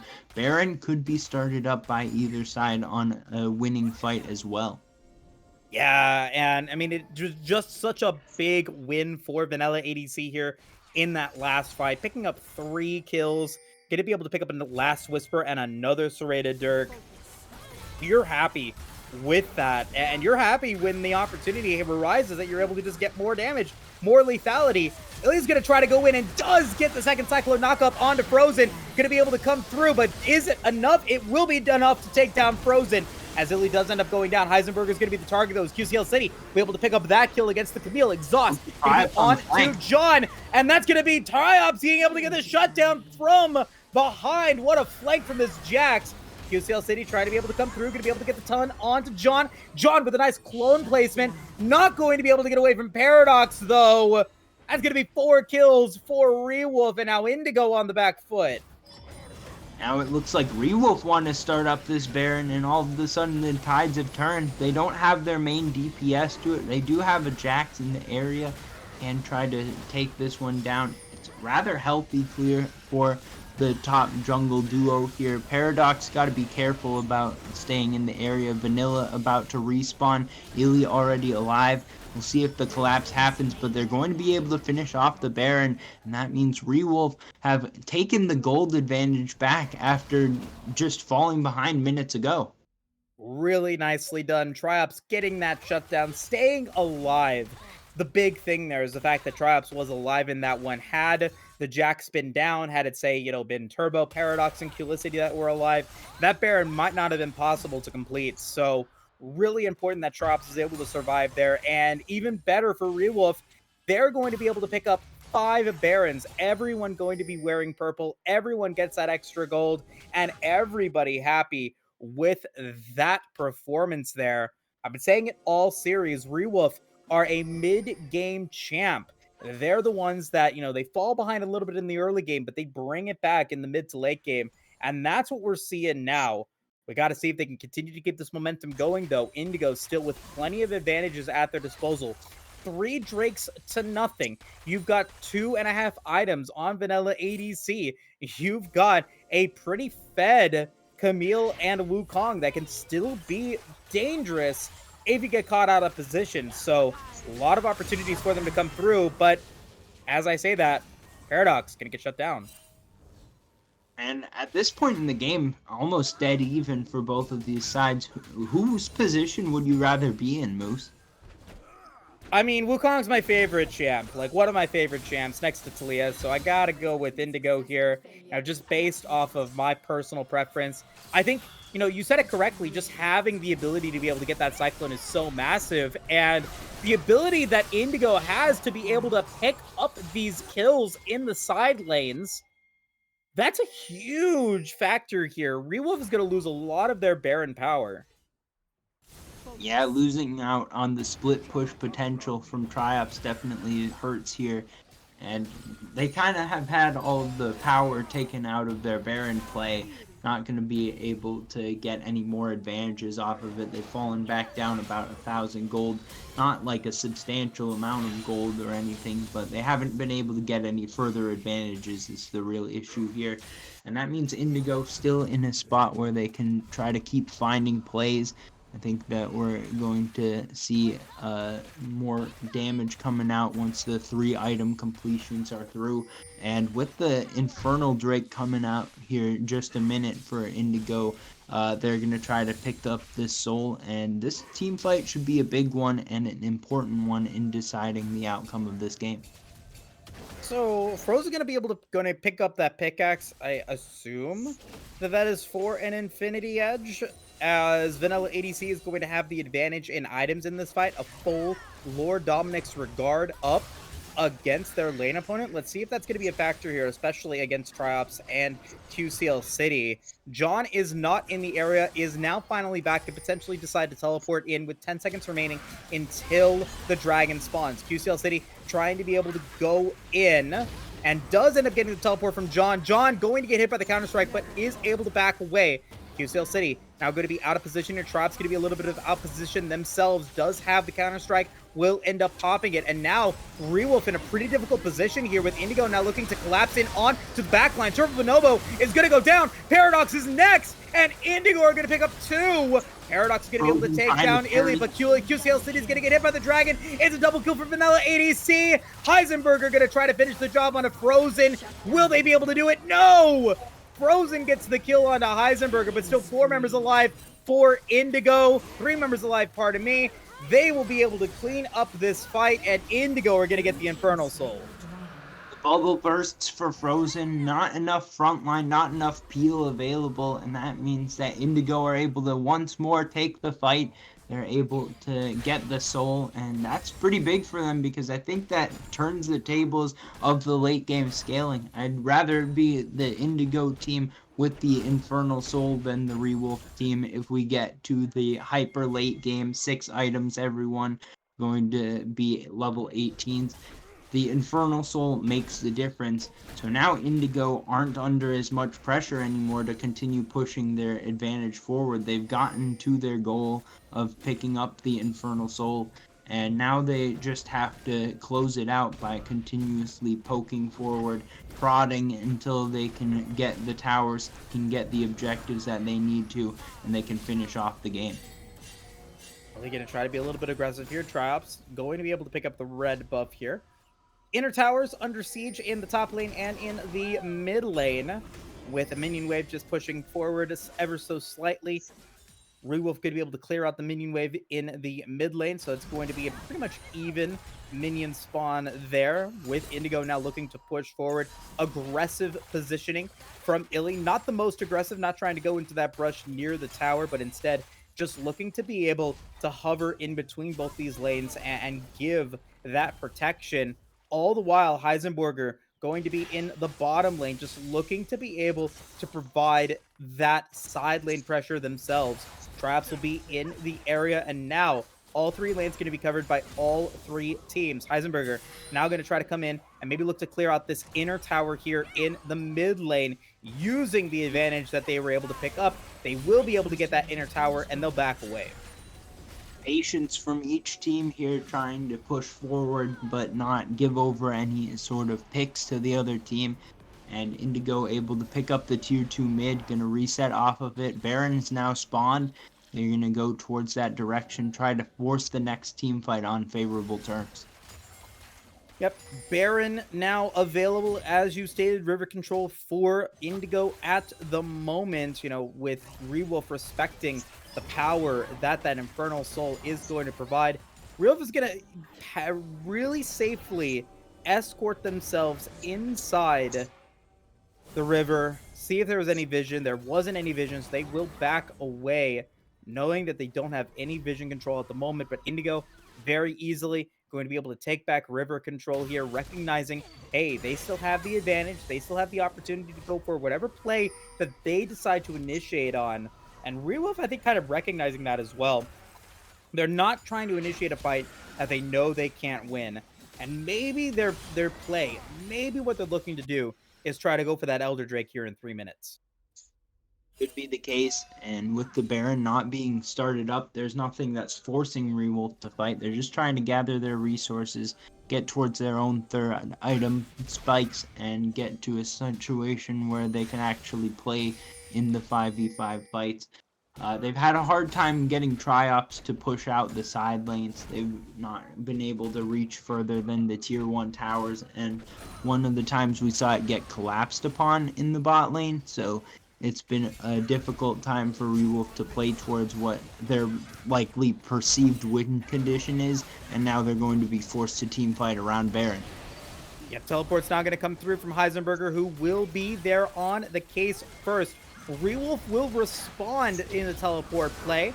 As we do get a little bit of damage, QCL City's going to try to go in, but Heisenberger coming in with the flank, going to be able to get the Hextech Ultimatum onto Frozen. Will go golden. It's damage galore. Double kill for Vanilla ADC, who's going to try to be able to finish the job here, but Rewolf are the ones that are still alive. Triumph is at 1 HP. Triple kill for Vanilla ADC, though. John will finish on another one. Kiwi going to be able to pick up Triops, and Indigo are going to win a 5v5 with only 2 members of Indigo alive. John's not going to get the distortion they were looking for. Turbo Bonobo is just going to try to run away here and will be able to, but a fight win for Indigo. No, John, let him cook. Let's see the supportal combat. We want these enchanters to throw everything they got at each other. John going to be able to survive to the end of the play. Indigo take the fight 4-for-3. Still a very close fight and not a decisive one in any stretch of the imagination. Now we're talking about Elder Drake coming up in a minute. Any fight going to have the implications of not only the Baron, but also the Elder Drake now.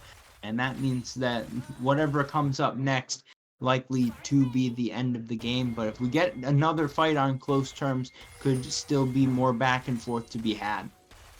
Couple of differences in this game, or this fight in comparison to the last. Frozen now has Infinity Edge. Guardian Angel now available for Illy, and John has a stopwatch at their disposal as well. So a couple of big items getting purchased for both teams, and the opportunity for that to potentially be the difference maker for one of these teams to get the win. Heisenberger going to be forced out of the fight thanks to Triops, as the Dragon is spawning in 14 seconds. Illy's going to be able to go into the back line, going to be able to get the flank onto Paradox, who's going to be able to pick up the kill onto Paradox. Vanilla ADC going to be able to get that shutdown, as John's going to be able to take down QCL City. Is a rampage for this LeBlanc, as we do end up getting a redemption drop here, a 3v4 situation in favor of Indigo.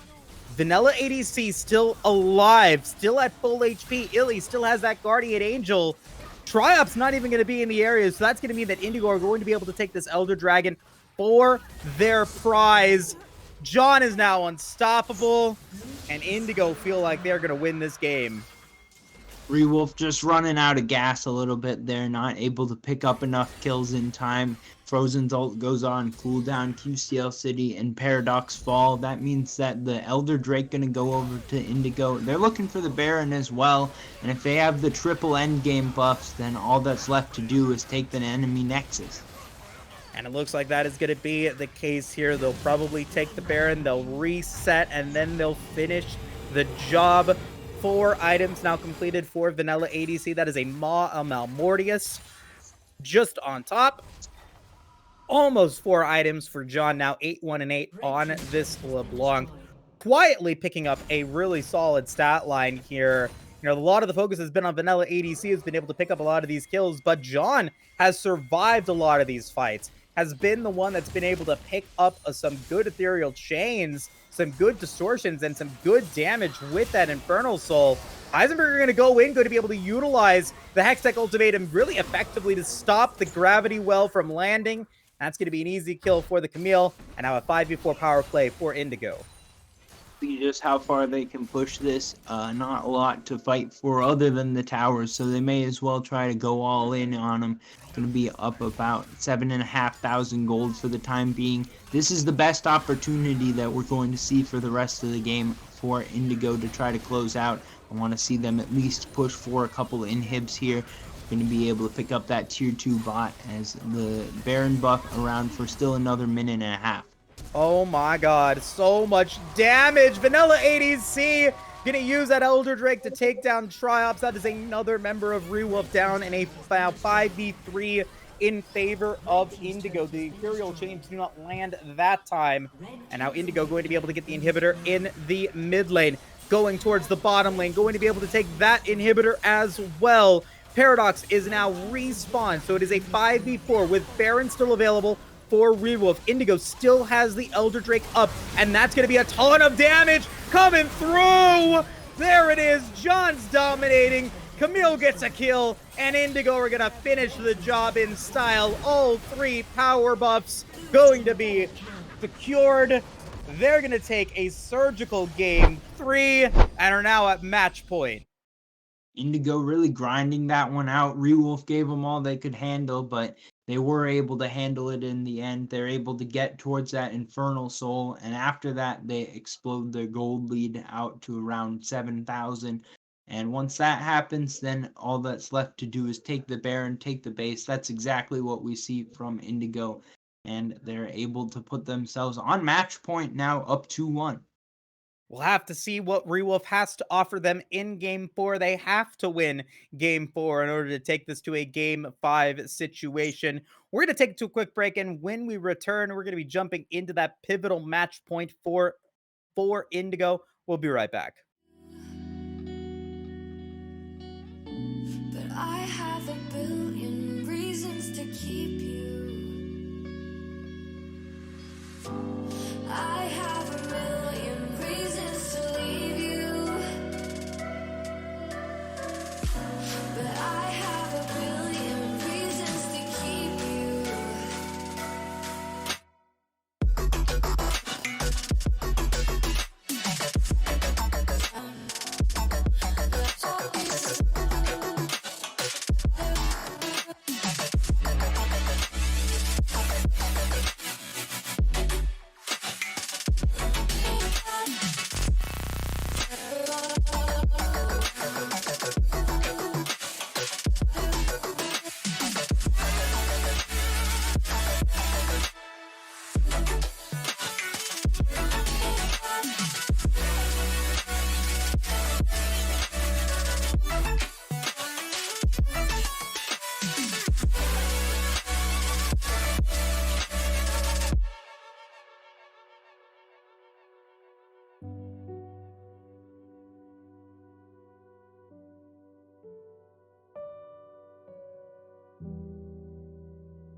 Tell me where do I go?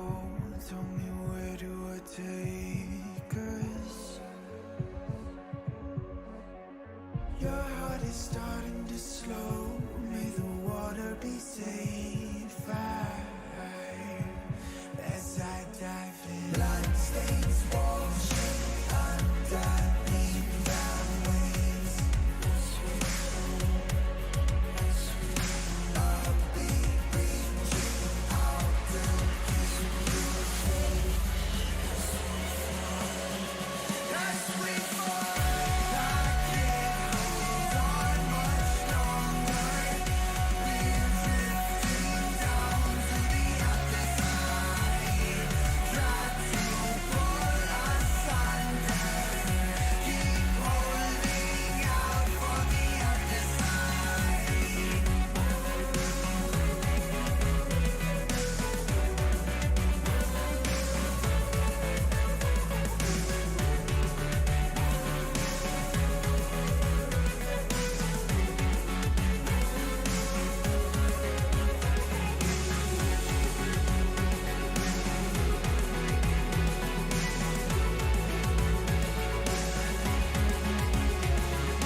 Welcome back, everybody, to the AML with Indigo taking a decisive victory against Rewolf. They are now one game away from taking this series 3-1 and advancing into the semifinals. Tiger, have you seen any consistencies with either Rewolf or Indigo that you're liking, that you want to see improved upon? What's your thoughts here? Well, I definitely think that Indigo's early game has been commendable. They've had different areas of success. They actually got a little bit too aggressive in the jungle role from Illy in the last game, ended up getting punished a little bit for it, but they still were able to come out of the early game ahead. They've been doing a good job of winning on the CS fronts and getting more resources that way. But I think that this series has trended towards having a lot of moments where we're teetering on the edge of being on one team's win condition or the other team's win condition, because usually Indigo is playing a more early game focused team comp, and that means that they actually have to be as ahead as they are. And if they aren't able to secure their soul drake, or if they're not able to get to a big enough advantage and take a baron off of it, then they actually would fall off towards the later stages of the game, which is what we saw in game number 1 from Rewolf. Now, that feels like it's been a while ago, but Rewolf definitely have shown that if they can get past the early stages of the game, if they can get towards that late game area on equal footing, then they have the ability to push towards their win conditions, especially if Triops is able to get a big lead in the top lane. Udyr is going to be the first pickup here for Rewolf. Kaisa will follow. Big change in terms of the bans. Milio is not going to be available. They've decided against it, and now Indigo are going to play something different than the Milio illusion that they've played pretty well with in games 2 and 3. They hovered the Aphelios and are now hovering the Annie. This could potentially still be a Thresh Aphelios angle, as not necessarily meta, but it can still be very effective. Annie instead is going to be the decision here to pick that up. Flexible pick, potentially still go into the bottom lane, could still go into the mid lane with the Aphelios hovered, will be selected as the B3. They're trying to play hyper carries, but honestly, with the way that Indigo have been playing, I would have liked to see them pick up a Caitlyn. I think that Caitlyn into Kaisa, you got that range advantage that you were trying to perpetuate with the Melio pickup, but you don't actually have to have the Melio alongside Caitlyn, and then you would have advantage in the bot lane. I think Aphelios and Kaisa just kind of just going to be scaling up here. I mean, depends on what the support picks end up being, but I don't expect that we're going to get that spicy of a bot lane. That said, we are getting the Ziggs lock in, so if that is towards the mid lane, then that's going to be a pretty long range option. Could actually just follow the Annie wherever it goes and outrange. Yeah, I think that that's probably the decision here. I always like seeing the Hexmaster of explosives trying to just be able to be a pest, especially potentially in that support role. You can play it pretty effectively, similar to like a Heimerdinger, for example. You know, not of course being able to get the stun, but just dealing a ton of damage. Your utility, your support is the amount of damage that you provide. As Rewolf now worried about the type of composition that Indigo had in game 3, decided to take out the Camille and the LeBlanc. Triops is not going to have their Gwen that we saw them play in game 1, nor are they going to have the Fiora that they had in game 2. Looks like Indigo is considering their options in the top lane and saying out of the 3 champions that they've seen him play, Triops' weakest was that Jax. Yeah, but at the same time, I think for Rewolf, they've left open the option for Heisenberger to go straight back to the Kennen. I think Kennen should be fine in this situation. Not going to be super long range on most of the champions that Rewolf have. Of course, the Ziggs does break that mold, so you can get a little bit of value outside of that. But with how short range Kaisa is particularly, you can get a lot of value out of AoE, and it looks like that's exactly what they want to do. Yeah, and they're gonna get the cannon as you predicted, Tiger. Good predictions. That's why you pick all the correct Dragon Souls. You just know what's going on here in the game. As the Ari is now going to be in for John as well. Indigo drafting a lot of champions that they have had success with here in the AML in the past, and Rewolf fighting for their tournament lives, going to have the Gnar available, going to have the Gnar hovered to be that final pickup here to give them a little bit more front line. The Ornn is going to be the decision instead, leaving them with two frontline beefy boys and Kaisa and Ziggs being your only two damage dealers.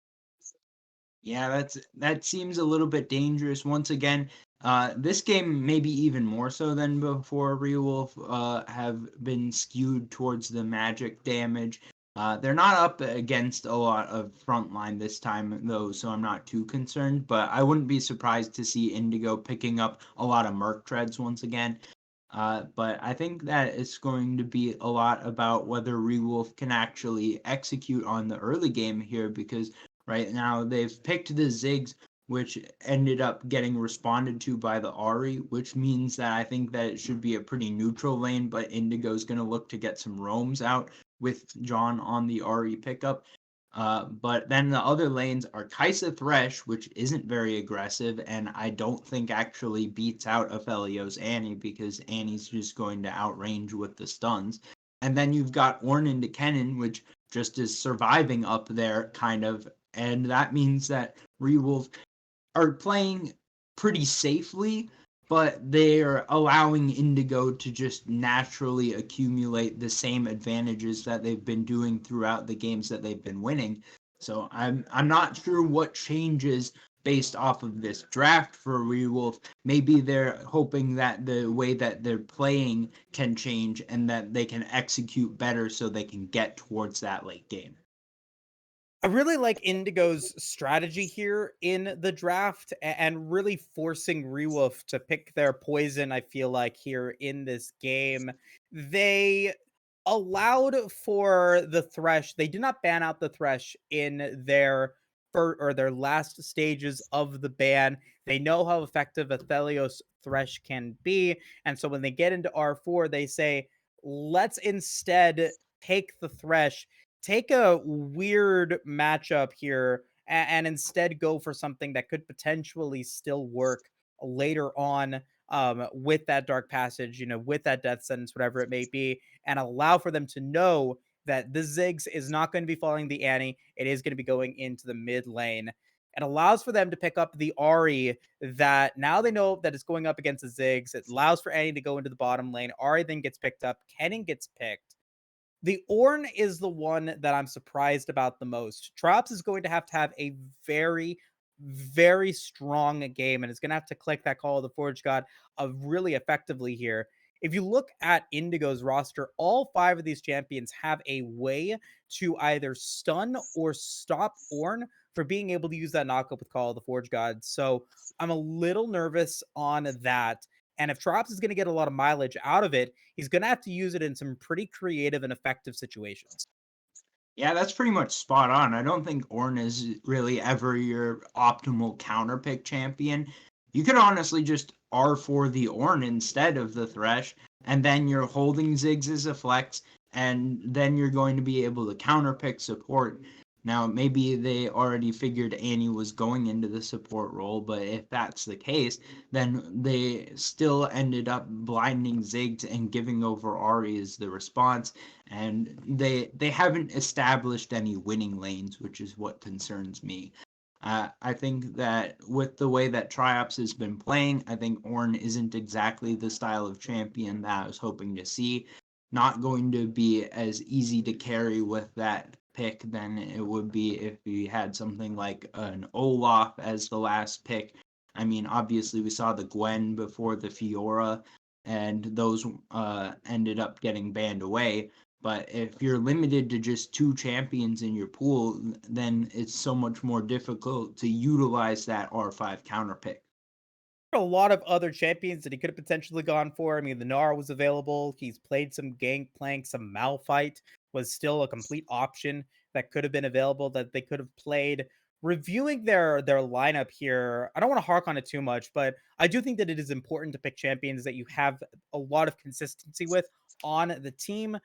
I've only seen one Ornn game, 4 traps here on Rewolf's, AML roster. So I'm a little that does, provide me some, I think, some reasonable concern here. But this is where Rewolf could potentially say, hey, we've been holding this Ornn, we've been holding this composition back because we know that we can be effective with it. And you still can be effective with it here. So I'm excited to see how what game 4 is going to bring to the table. I'm excited to see how they're going to be able to win this game. And I'm excited to pick the correct Dragon Soul here in game 4. I'm going to go first. I'll choose Mountain. Oh, you're taking my mountain away. I Sure see am. you. I see you. All right. I'm gonna take the Hex Tech Tech combo then. The Tech Drakes. The Hex Tech, Chem Tech. I am then going to go with Cloud and Ocean. There's no way that it's another Infernal Drake. I'm happy to announce that I'm going to be picking Infernal on my last pick of the draft. I think that's a solid choice. We haven't had any Tech Drakes yet, so I feel like it would be an incomplete series without them. But hey, maybe it goes to game 5, and that's where we see one of those coming in. Well, I can guarantee you it's definitely a Mountain or Cloud Drake here in game 4. We're going to take a quick break, and when we return, we're going to be jumping into this match point game for Indigo. We'll be right back.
Welcome back, everybody, to the Aegis Marauders League.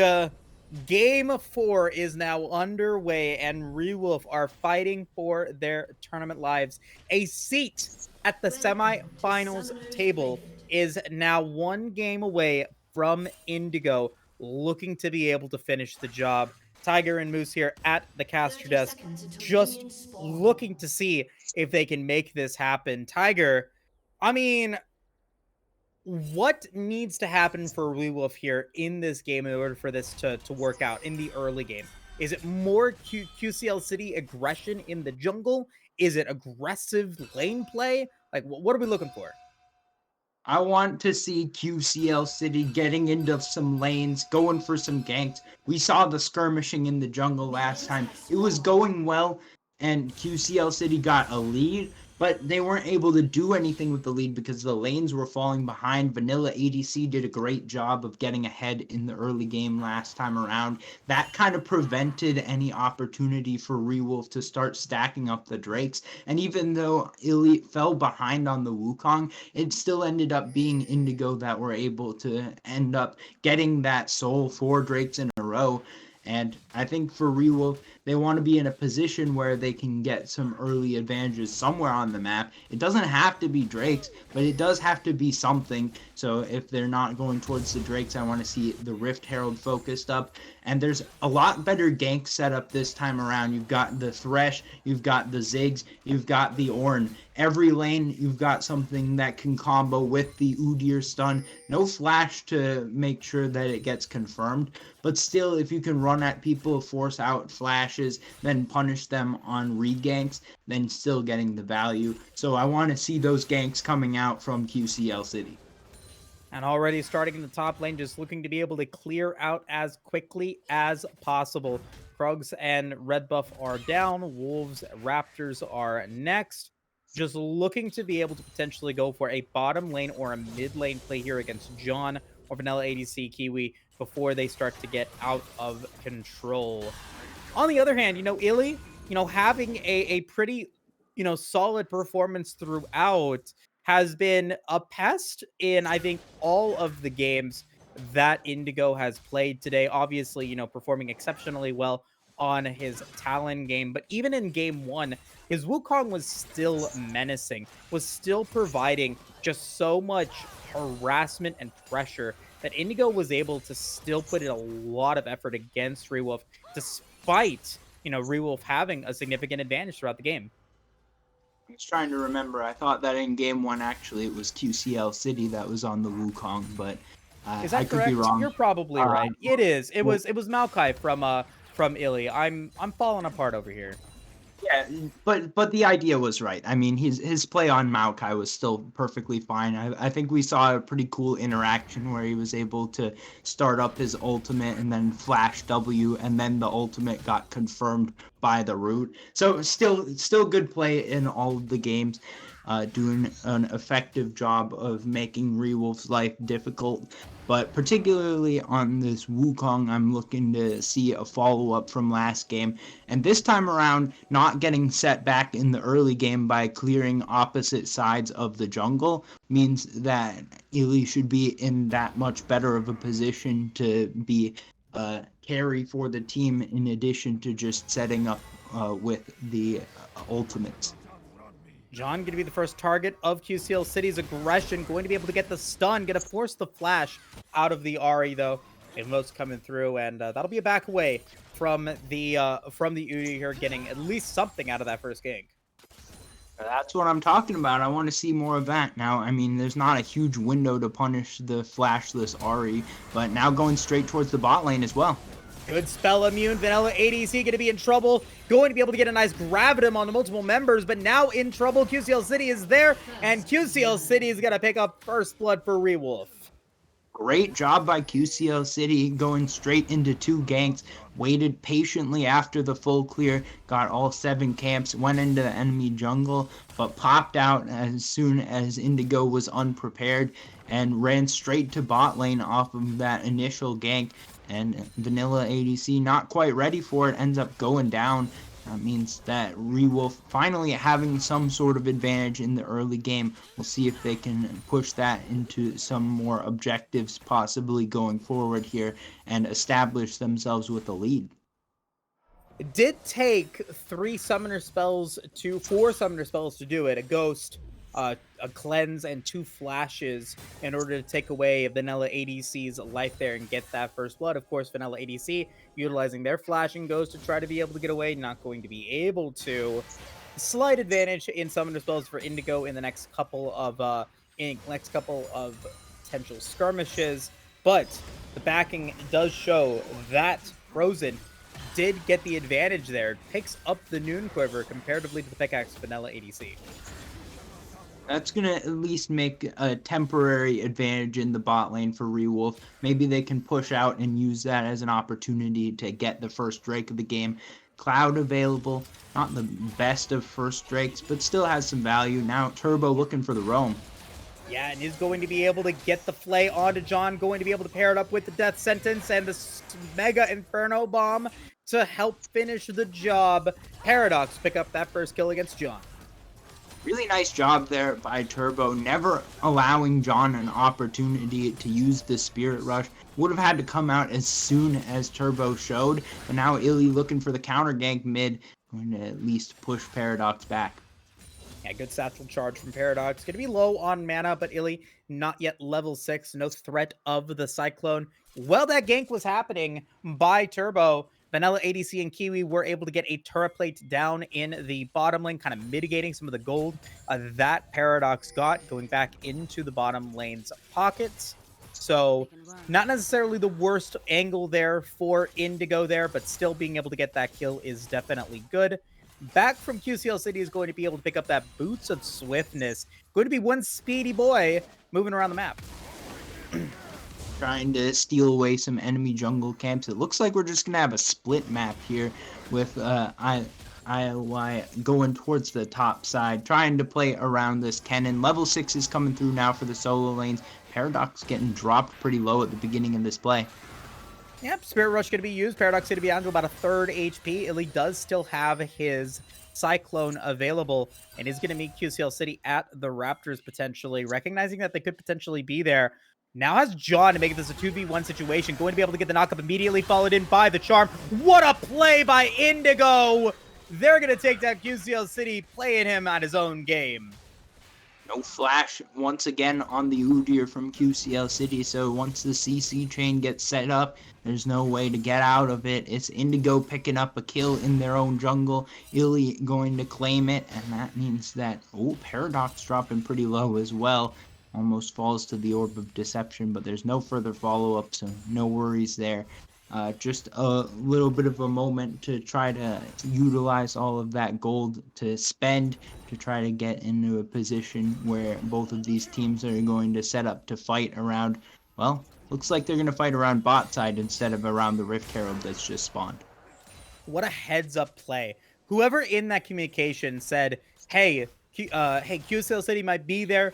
Illy, make sure that you wait for John to support you there in that play.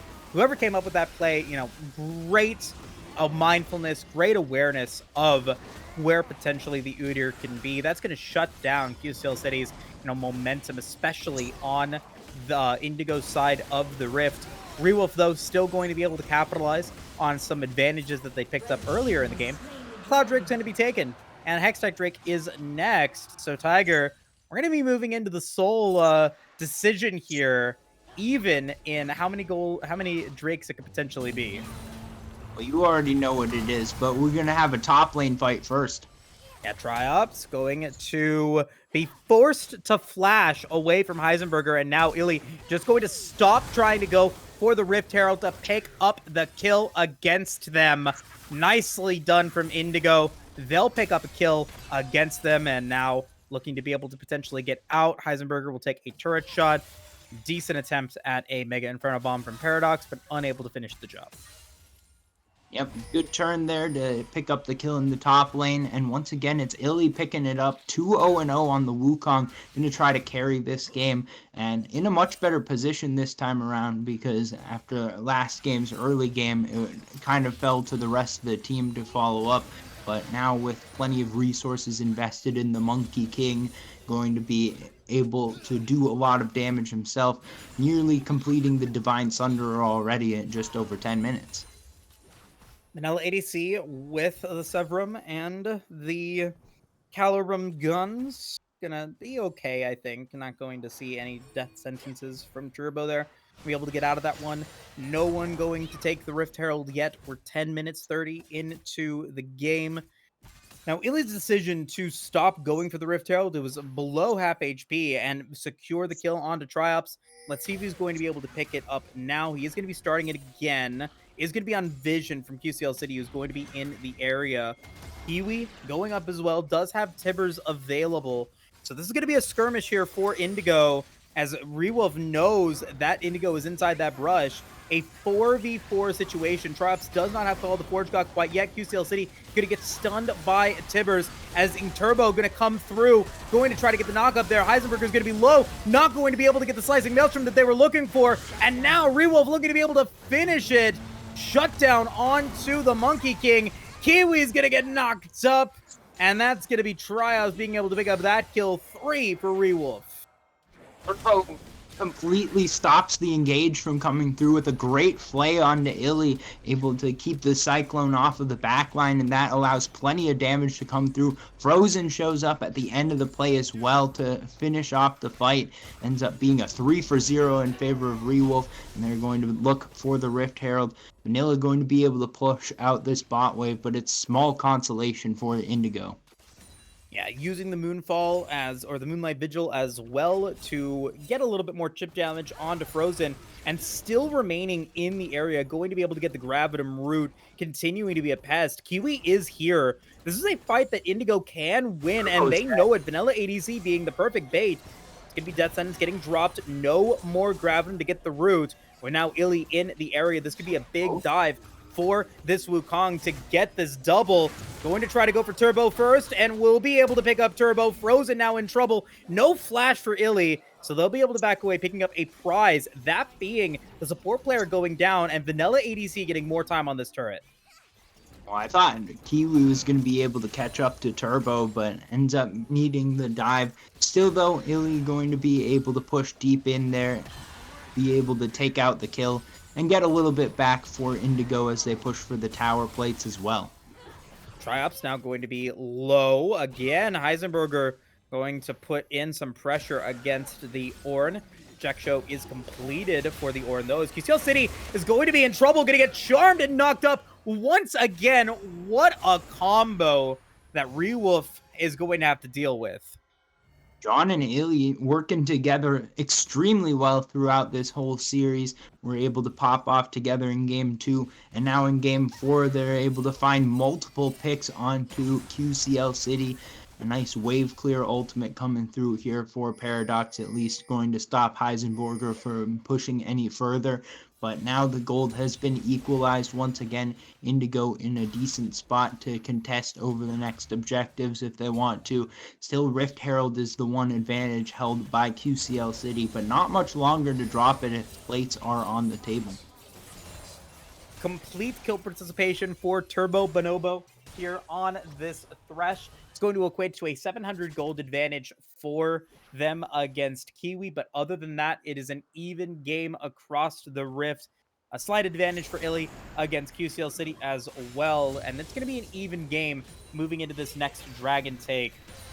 Hextech is on the table, and it looks like Indigo are looking to go for a play against them, as the Rift Herald is going to get stopped in the mid lane. Teleport's going to come through from the top lane as those Slicing Maelstroms ready, as well as the Call of the Forge God. Heisenberger wants it, not going to be able to get it though, and so Triops going to come in. Paradox teleporting into the mid lane, Triops teleporting into the bottom lane. They haven't been able to complete the tower in the mid lane though, Tiger. Indigo's going to hold on to that mid lane tower for a little while longer, and it looks like Rewolf are looking to go towards the dragon. This could potentially be a 5v5. They have Chakram and Severum on the Aphelios, and Kiwi is going to be able to get the stun and the kill on to Paradox. Meanwhile, it's going to be Heisenberger going down, has no way out of that one. Moonlight Vigil was used. Triops and Frozen are going to be at around half HP, as John's going to try to go in with that Spirit Rush. Not going to be able to get it. Going to be able to find the charm in onto Turbo, and Turbo's going to go down. Stun's going to land as Illy. It's still having Cyclone, is gonna go in trying to be able to take down Frozen, and does take down Frozen. It's QCL City and Triumphs against the world, as QCL City's gonna get rooted by the Gravitum. Multiple members of both squads going down, but Indigo with the slight lead. That was a great trigger from Heisenberger there, realizing that it's not important to land a multi-man slicing Maelstrom if they can get a 100-0 pickoff onto Paradox at the beginning of the play, turn it into a 5v4, ends up being a 3-for-2 on the kills. Well played on the back end of the fight from Rewolf to keep it close to even, but that means that both sides probably going to be pretty happy with the results of that play. But the Drake still resides on the Rift, so there could be an immediate follow-up fight coming up here right away. Heisenberger still waiting a little bit more on the ult cooldown, it looks like, and I think that Indigo should wait for that ult to come back up before they try to make the play. Yeah, waiting for Slicing Maelstrom to arrive, waiting for Tibbers to come through. Tibbers is now online, so your potential for multi-man CC is there, and Heisenberger is in at the flanks. It's going to be a lot of damage onto Kiwi, and Heisenberger is going to try to come through. Going to be able to get the Slicing Maelstrom onto multiple members. Going to be able to get the stun, but the follow-up just isn't quite there yet. John not able to finish anyone off with the Spirit Rush. A lot of low health bars as Trot's going to go in to call the Forge God. The Dragon will get taken. It's a Mountain Drake. Kiwi will fall. 4 members, 3 members of Indigo will go down. Frozen will die. The mountains will rise. And I took a mountain at the right time. Well done there by Rewolf. They're able to find the re-engage at the right moment. And as the prophecy foretold, there was to be a Mountain Drake today. So a wise first pick selection for you. Can't be upset with that. But for Rewolf, now they've got 2 Drakes. They've got 2,000 gold lead. They've done exactly what I was hoping to see from them, which is to win out on an early game. They've finally shown that they're capable of that.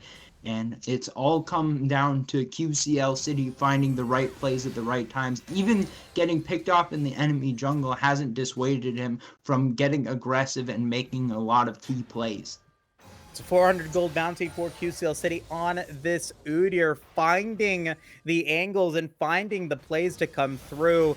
Indigo trying to go for that cannon play, trying to go for that slicing Maelstrom, almost getting the result that they were looking for. Unfortunately, not going to be able to make it happen there in this one. So now they're going to be falling a little bit behind, as you stated, in gold and in momentum here in this game.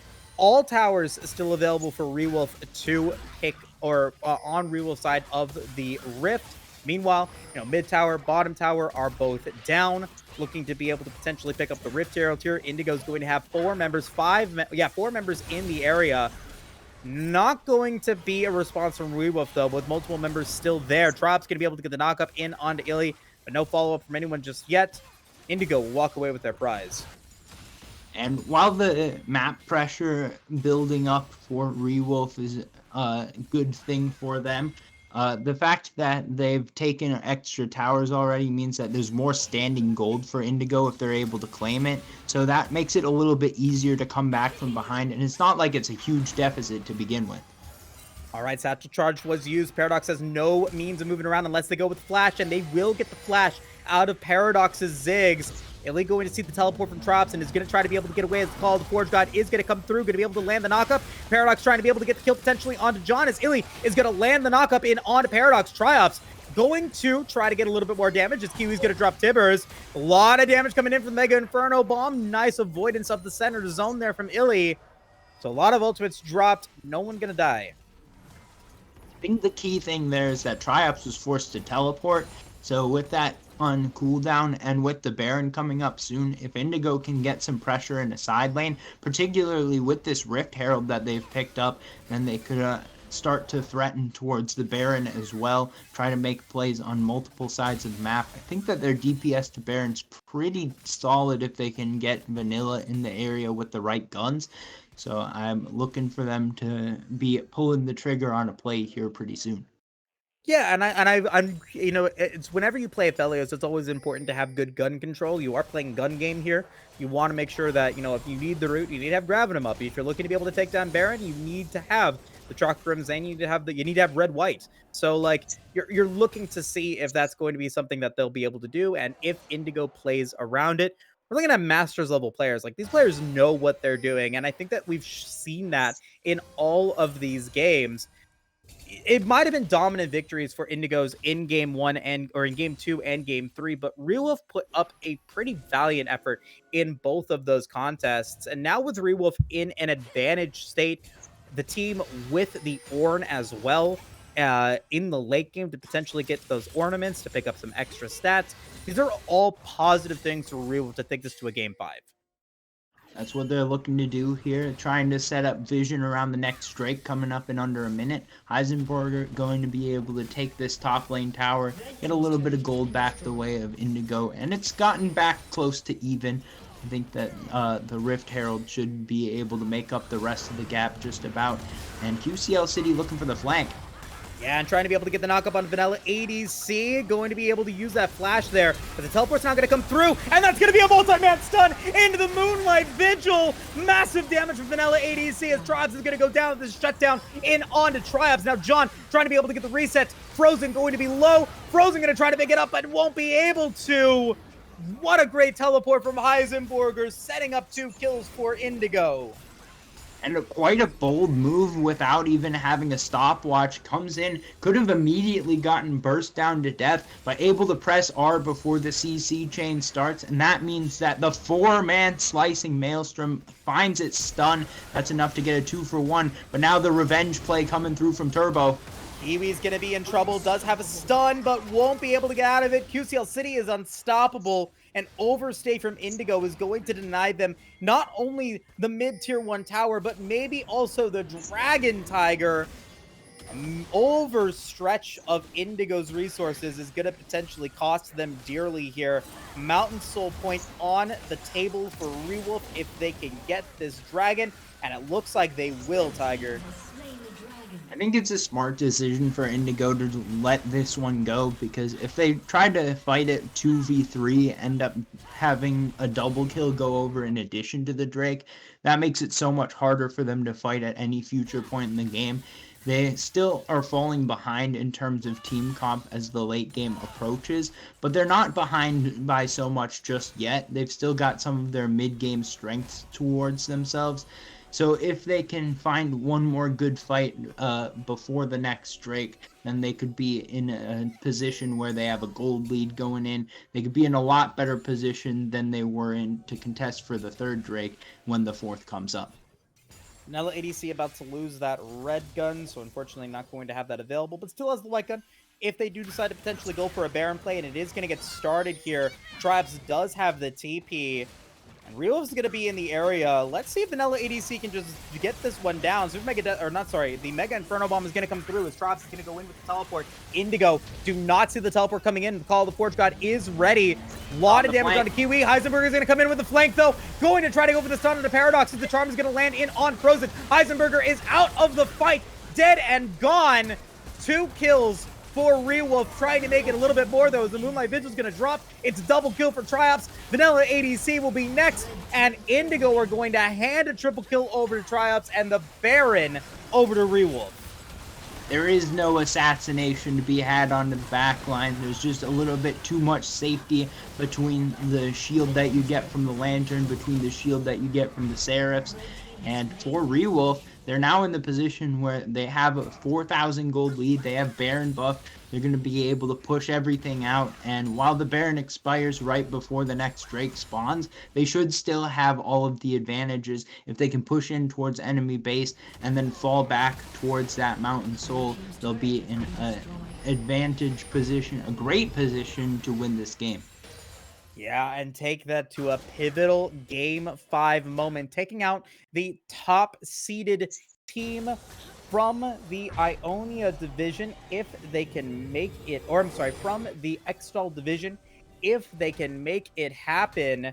And I'm very excited to see this potentially be the case here. Indigo maybe even letting the series slip away from their fingers if they let Rewolf take this advantage all the way to a Game 5 victory.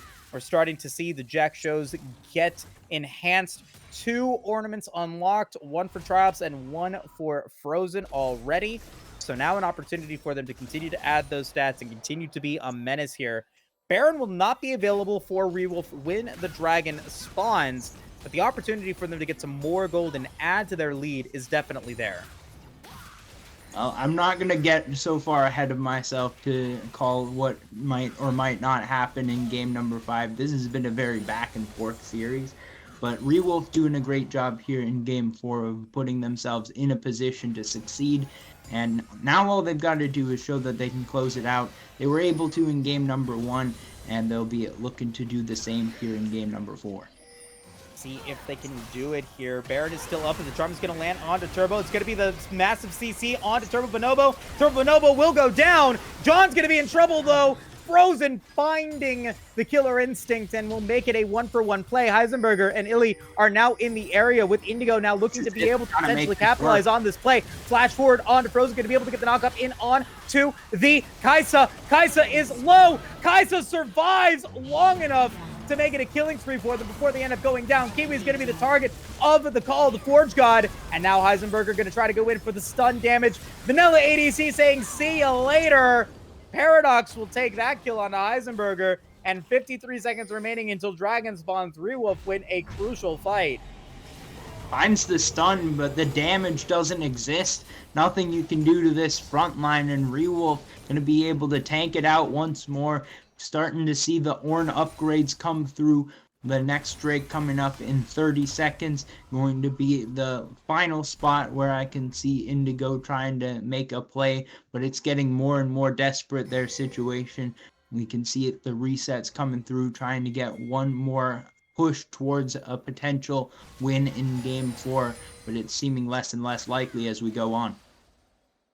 5,000 gold lead, item advantage for Frozen at the moment, almost towards that Infinity Edge, but importantly does not have that Infinity Edge here for this fight. Heisenberger is a little bit delayed to the party, and Rewolf, I think, maybe recognizing that, starting the dragon now, going to be able to get a little bit of damage in onto it. Flashes are available for Frozen and Paradox. Heisenberger does not have Flash available here for this fight and is going to try to go into the Slicing Maelstrom. Can they do it? It's a steal from Indigo. That's going to be massive. Not going to be able to get the Mountain Soul. The Forge God's going to come through. Illy's going to go down, and Kiwi's going to try to be able to get away. He's going to be able to land the charm and the stun on to QCL City, but Kiwi is not long for this world. Will get stunned and will give a double kill over to Frozen, but no Mountain Soul for Rewolf. Critical steal, but I think that losing 2 members is going to counteract it. I don't think that Indigo did enough in that play to be able to get into a position where they can win, because they still lose team fights. Rewolf are going to just be able to push straight back out on the map. They got gold advantage out of that play. The objective bounty not quite as much as the 2 kills, I don't believe, and they're going to be able to pick up a tier 2 top lane tower as well. Tier 2 bot, tier 2 mid is up. QCL City going to go for the all-in in the bot lane as well. Not going to have quite the damage, but should be fine here. And that's going to allow pressure to go towards the other areas of the map. Rewolf playing this game out expertly. Heisenberger is in trouble. He is getting pursued by multiple members of the Rewolf squad, trying to be able to potentially get away here. He just needs to die. He is spending a lot of time just giving that away. He's going to be staggered for a long time here. Going to drop the Slicing Maelstrom. Maybe going to try to be able to take down Paradox. Won't be able to do it. Frozen will pick up the kill. Going to be on a killing spree. And now Heisenberger is going to be down for 50 seconds. Baron spawns in 50 seconds, Tiger. Yeah, that's not quite optimal. At least buys time for the rest of the team to push out waves, though. I mean, you're occupying time from 4 members of Rewolf. It's kind of okay. It's not what you want to see. But I also don't think that it was crucial and imperative for Heisenberger to try to die as fast as possible there. I think it's a fine play. Hopefully the Slicing Maelstrom will be back in time for him when he needs it. But at the same time, Rewolf are going to be in a position where now they're looking for a pick onto John. John gonna have to pop that Spirit Rush before a fight begins. That is not what you're looking for here. as we move into a potential Baron. If Rewolf pick this one up, that will be Baron available for this Mountain Soul that is spawning in 230 for them. If they are able to get it, Vanilla ADC with perfect guns to clear Baron with red and white. But are they going to be able to finish it, though? Azili is going to have a nice flank here. They might try to go for a play onto Frozen. Frozen is in a potential good position there, but no, it's Triops initiating onto Vanilla ADC. Paradox will go on a killing spree. The Moonlight Vigil completely whiffs. Heisenberg is going to teleport in, and now Rewolf Esports are looking to make this a Game 5 series. John is next. Rewolf taking this one and pushing Indigo to a Game 5 situation. This series is going to go the distance, Tiger. Yeah, I was concerned about what the early game prospects of this Rewolf comp were, but they clearly showed that they were able to get to the late game. 1-2 more kills coming through potentially here. There's no way for Indigo to turn this. It's going to Game 5. Play the Silver Scrapes. We've got a series on our hands. What a finish here for this series. Very cool to see a series go to Game 5. It's what we expect from the AML. I'll be honest with you, I was concerned for the draft from Rewolf as we were getting into the game, but they sure proved me wrong. Triops with redemption on that Ornn as well. I think really playing a very effective Ornn game, using that Call of the Forge Guide and getting multiple multi-man knockups with it, being effective with the CC that he's able to provide. And overall, Rewolf Esports showing us why they are a quarterfinals team and are now punching above or potentially at their weight class. Indigo are very much in trouble here. One of the top teams in the league, the top team in the Ixtal division, potentially going to be the first division eliminated from the AML if they fall here. A lot could potentially happen in this game, in this Game 5, and I can't wait to get started. We're going to take a quick break, and when we return, the Silver Scrapes will begin. The draft for Game 5 will begin. We'll be right back.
push it away. Intense chase and whispers before they all just fade. So how can I leave it all behind when I refuse to watch it fall to dust? I will find a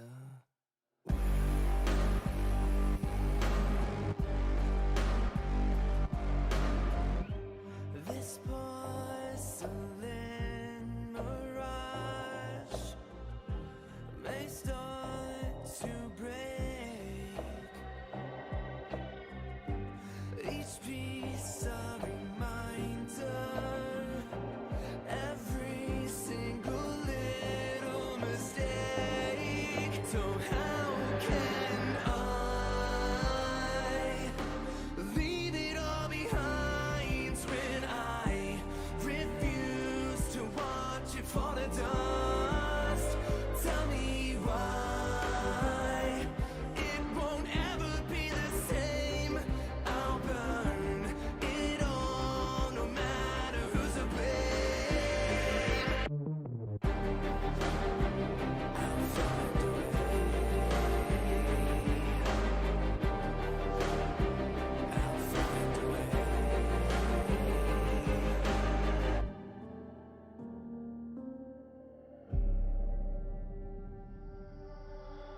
And every time I close.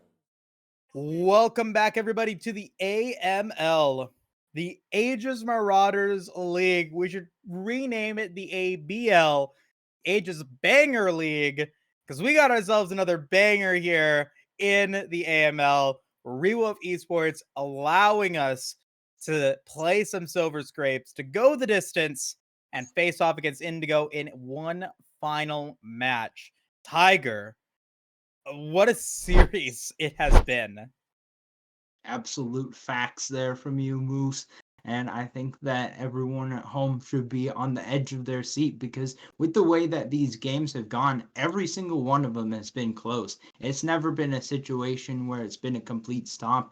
I think game number 2 was the closest to that, but it wasn't like Indigo got way ahead in the early game. It was just like they built up a decent advantage and they kept pushing it forward bit by bit. So I think that we could all expect for this to be an exciting conclusion to what has been a fantastic series. Indigo going to go over to red side here for this game. They are not going to allow QCL City to play that Udyr. Rewolf also learning from their mistakes. They do not want to give over the Talon or the Milio, allowing for those to be open. Now, Indigo is allowed for Rewolf to pick up the J4. It has been banned out in all the previous games, either by Rewolf or by Indigo. This game, the J4 is going to be available. A good pairing with that, the Zeri is still online. I think we would probably just get the Maokai coming back for Illy. Played pretty well on it in game number 1. Could go for something that's more carry oriented, but I don't see why. I think that the main carry players from Indigo have been doing pretty well.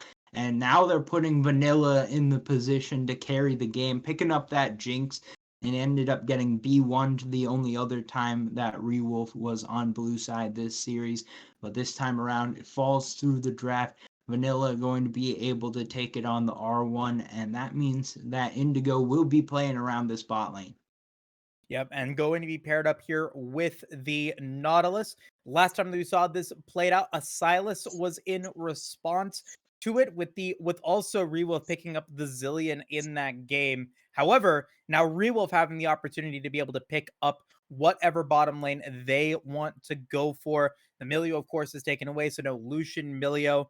Kaisa is still on the table. We've seen both Frozen and Vanilla ADC play it, and the Kaisa is going to be locked in again, potentially with this Braum Tiger. We saw it pushed out in game 1. It was their winning composition there, and it looks like that's going to be the case again, and they're going to pick up the Kaisa Braum here in game 5. Moose, is it too much for me to ask to get just one game of Caitlyn Lux? These teams keep blind picking hyper carries that want to scale into the late game, and I just keep seeing this opportunity. Come on, bully them in lane. This is going to be free. You just pick up all the drakes and win the game. But not going to be the case here. They're just matching the scaling, trying to get into a position where they can get into that late game and go toe to toe. Frozen has played pretty effectively from the AD carry position throughout this series, so hard to blame them for wanting to get a hyper carry in that role. But at the same time, I think they're giving up some potential that they could have had if they wanted to go more aggressive in that area of the map. Traps is not going to have the opportunity to play that Ornn again. Camille is going to get banned out by Rewolf, though, not wanting to give that over to Heimerdonger in the top lane. So, a lot of opportunities here potentially. We could potentially still see the Kennen come through. It had good success in game 2, limited success in game 4. Traps also not going to be able to go with that Gwen here. So, interesting to see what Rewolf decides to go with. The jungle still needs to be picked up, and the top lane Neil still needs to get picked up. Worried about that Kindred. They've decided to take it away once again. Indigo maybe kind of hoping that could have potentially been the case. Instead, going to have to go over something different here. Call back to the first 2 games of this series, we saw that banned out, just playing carefully around the champ pool of Illy, holding that jungle pick towards this later side of the draft did indicate maybe something was up, but it still could just be the Maokai. Gonna instead be holding jungle for R5, getting the counter pick after seeing the entire team comp. That sets my mind up. It's gonna be something spicy. Could it be the Hecarim? Could it be Master Yi? Could it be there's just a whole bevy of things that it could be, and it's really hard to imagine 100% success being able to call that. But the Scion, if you are going to blind top, should still probably be Scion, Cho'Gath, or Fiora. So definitely makes a lot of sense there. And Rewolf once again using Triops in a more utility focused role. Not that Shen's bad in lane, probably has a good matchup against Scion in most cases. But once you get more towards the late game, you're trying to set up the rest of the team, playing very defensive ball type comp around the Kai'Sa. So a lot on Frozen once again to carry this game.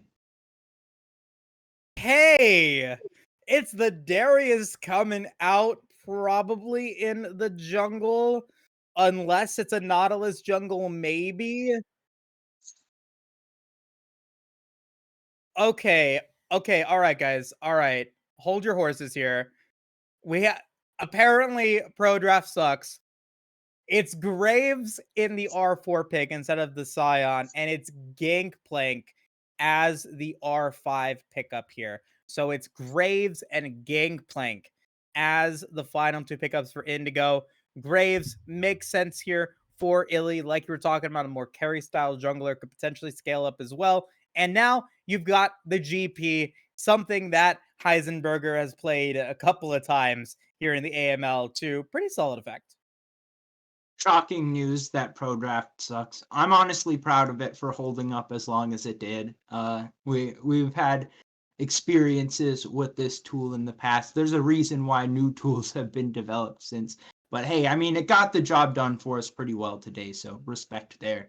At the end, we see the Graves and Gangplank, a lot more aggressive options here. The Graves, a big carry champion for Illy in the jungle, gonna try to be able to outpace QCL on the clear speed, try to get into a position where in the mid game, able to go for some assassinations. But there's not a lot of great targets to go towards here, is there? So I think that Rewolf have a pretty good draft to deal with that Graves pick. And that makes the Ziggs pick look a lot better to me. I think we talked about the Ziggs versus Ahri matchup in one of the previous games. And Rewolf was able to come out on top with a similar looking draft last game. But I think that the big deal is that they had a similar draft, and Indigo kind of played more into their hand this time than they had before. Yeah, no, and I mean, I'm excited to see what Rewolf has to offer here with the Wombo combo that they can go with an easy bake oven potentially with J4 Cataclysm and then the Ziggs Mega Inferno Bomb. Pair that up with a Braum getting that nice Glacial Fissure, and now you've got a bunch of dead champions and a big center here, or potentially low health champions that Kai'Sa can come and clean up. So very excited to see what Rewolf's going to be able to do with his team fight composition once again. I was pretty happy with what we saw out of Paradox here from the Ziggs in that last game, and I expect they're going to see a lot of the similar result here in this one. Tribe's going to go back over to that Shen. We've seen him play Shen a couple of times here in the AML. Has not lost on the Shen yet, playing only twice, or I'm sorry, 3 times in the AML so far, but still performing relatively well in the 2023 split with it. And when your tournament life is on the line, when it is a game 5 situation, you do have to go for the gold here. And so I'm excited to see what both these teams are going to be able to do and what they have to offer moving into this pivotal game 5. Remember, a seat at the semifinals table is on the line here. It is the prize for the team that wins this game. Previous games doesn't matter. Qualifiers doesn't matter. Previous, regular season matchups does not matter. All that matters is taking this win to move on to the next stage of this tournament. But that being said, we got to move on to the next stage of our little wager here, Tiger.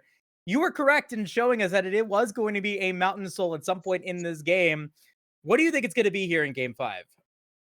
Well, the mountains already occurred. We still have yet to see the tech drakes coming out. So which one gonna be, Chemtech or Hextech? I'm gonna guess Hextech. Hextech. I will take away the other one. I'll take Chemtech away. And I will take... It's gotta be Cloud. So I'm gonna take Cloud Drake too. All right, I'm taking Ocean Mountain. Ocean Mountain. You don't think we're gonna see a third Infernal Drake today?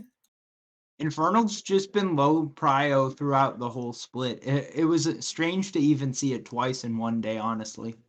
Well, we're gonna see it a third time today, Tiger. I guarantee it.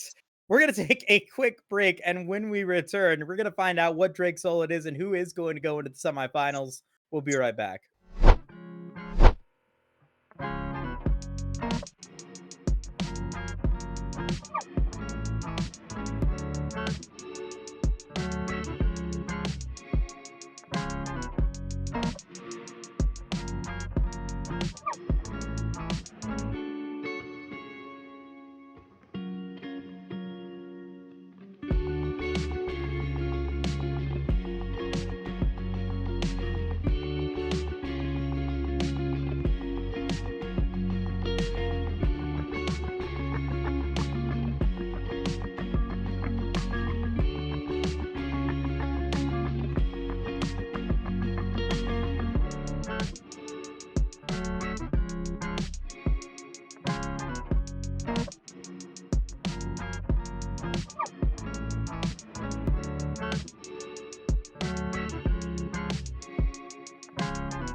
Welcome back, everybody, to the AML. I hope you guys have gotten your snacks, your popcorn, and you guys are ready for some action. Both Indigo and Rewolf Esports have delivered, and we are now ready to jump into a Game 5 series, which wouldn't be complete without a pause. We're back. I'm here. Tiger's here. Tiger, what's up?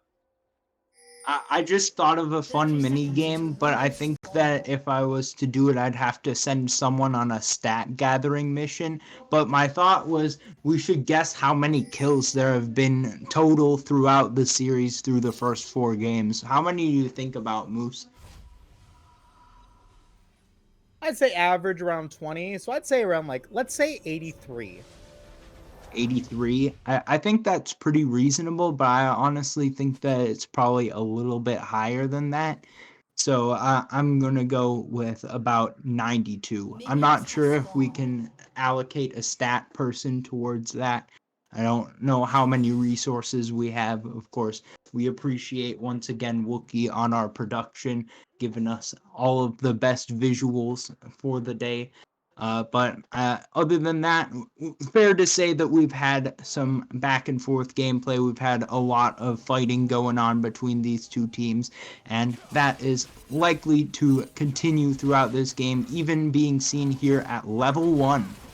Invade coming in, and Illy's going to get hit by the Winters, by the Dredge Line. Is going to land in on a Frozen as the heal's going to immediately come through. Stun's going to come in. Who gets the red buff? It was QCL City, and that's going to mean that Rewolf get first blood.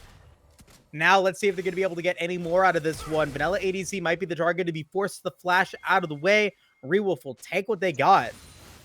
Tragedy. Indigo thought that Nautilus was the level 1 champion, but they forgot that the level 1 king is Braum, able to set up first blood for Turbo, who's had a solid series in his own right and doing a lot of great work setting some things up. I really think back to his Thresh gameplay that was the most impressive to me, but now here on the Braum, trying to set up Frozen once more for the carry. And although the drafts indicate to me that the bot lane is the area to watch, throughout this series it's been more about the junglers and at times the top laners that have made the difference. I think it's going to come down in the end to the matchup of Illy versus QCL City to determine how this game's going to look. And even if they end up setting their teammates up for the carry, they will be the catalysts for victory or defeat. Now, the silver lining for Indigo is that Frozen and Turbo did not get to go back to pick up the little bit of gold that they were able to clean up. QCL City did go back and was able to, or has gone back now after picking up his bottom side of the rift and gets an extra longsword. So he'll be able to stay on the rift a little bit longer than, say, we'd normally be able to. But other than that, Rewolf, I think, just very happy with being able to slow down Illy here on this Graves.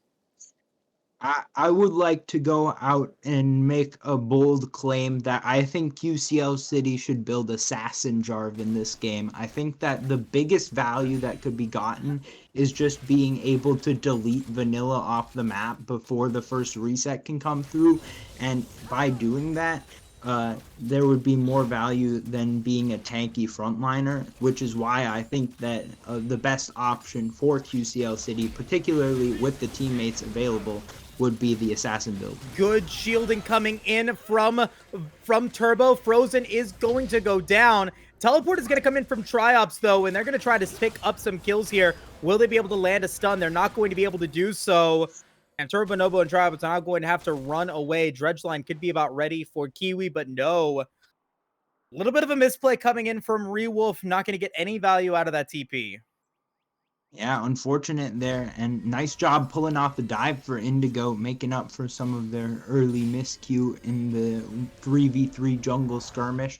Vanilla picking up that kill, going to be pretty far ahead in the bot lane now, and we'll see if that ends up being a matchup that ends up getting featured more this game, as we already have seen some action around that area of the map. Yeah, and it's just going to capitalize a lot of some of the advantages that Rewolf, potentially lost there by denying the teleport.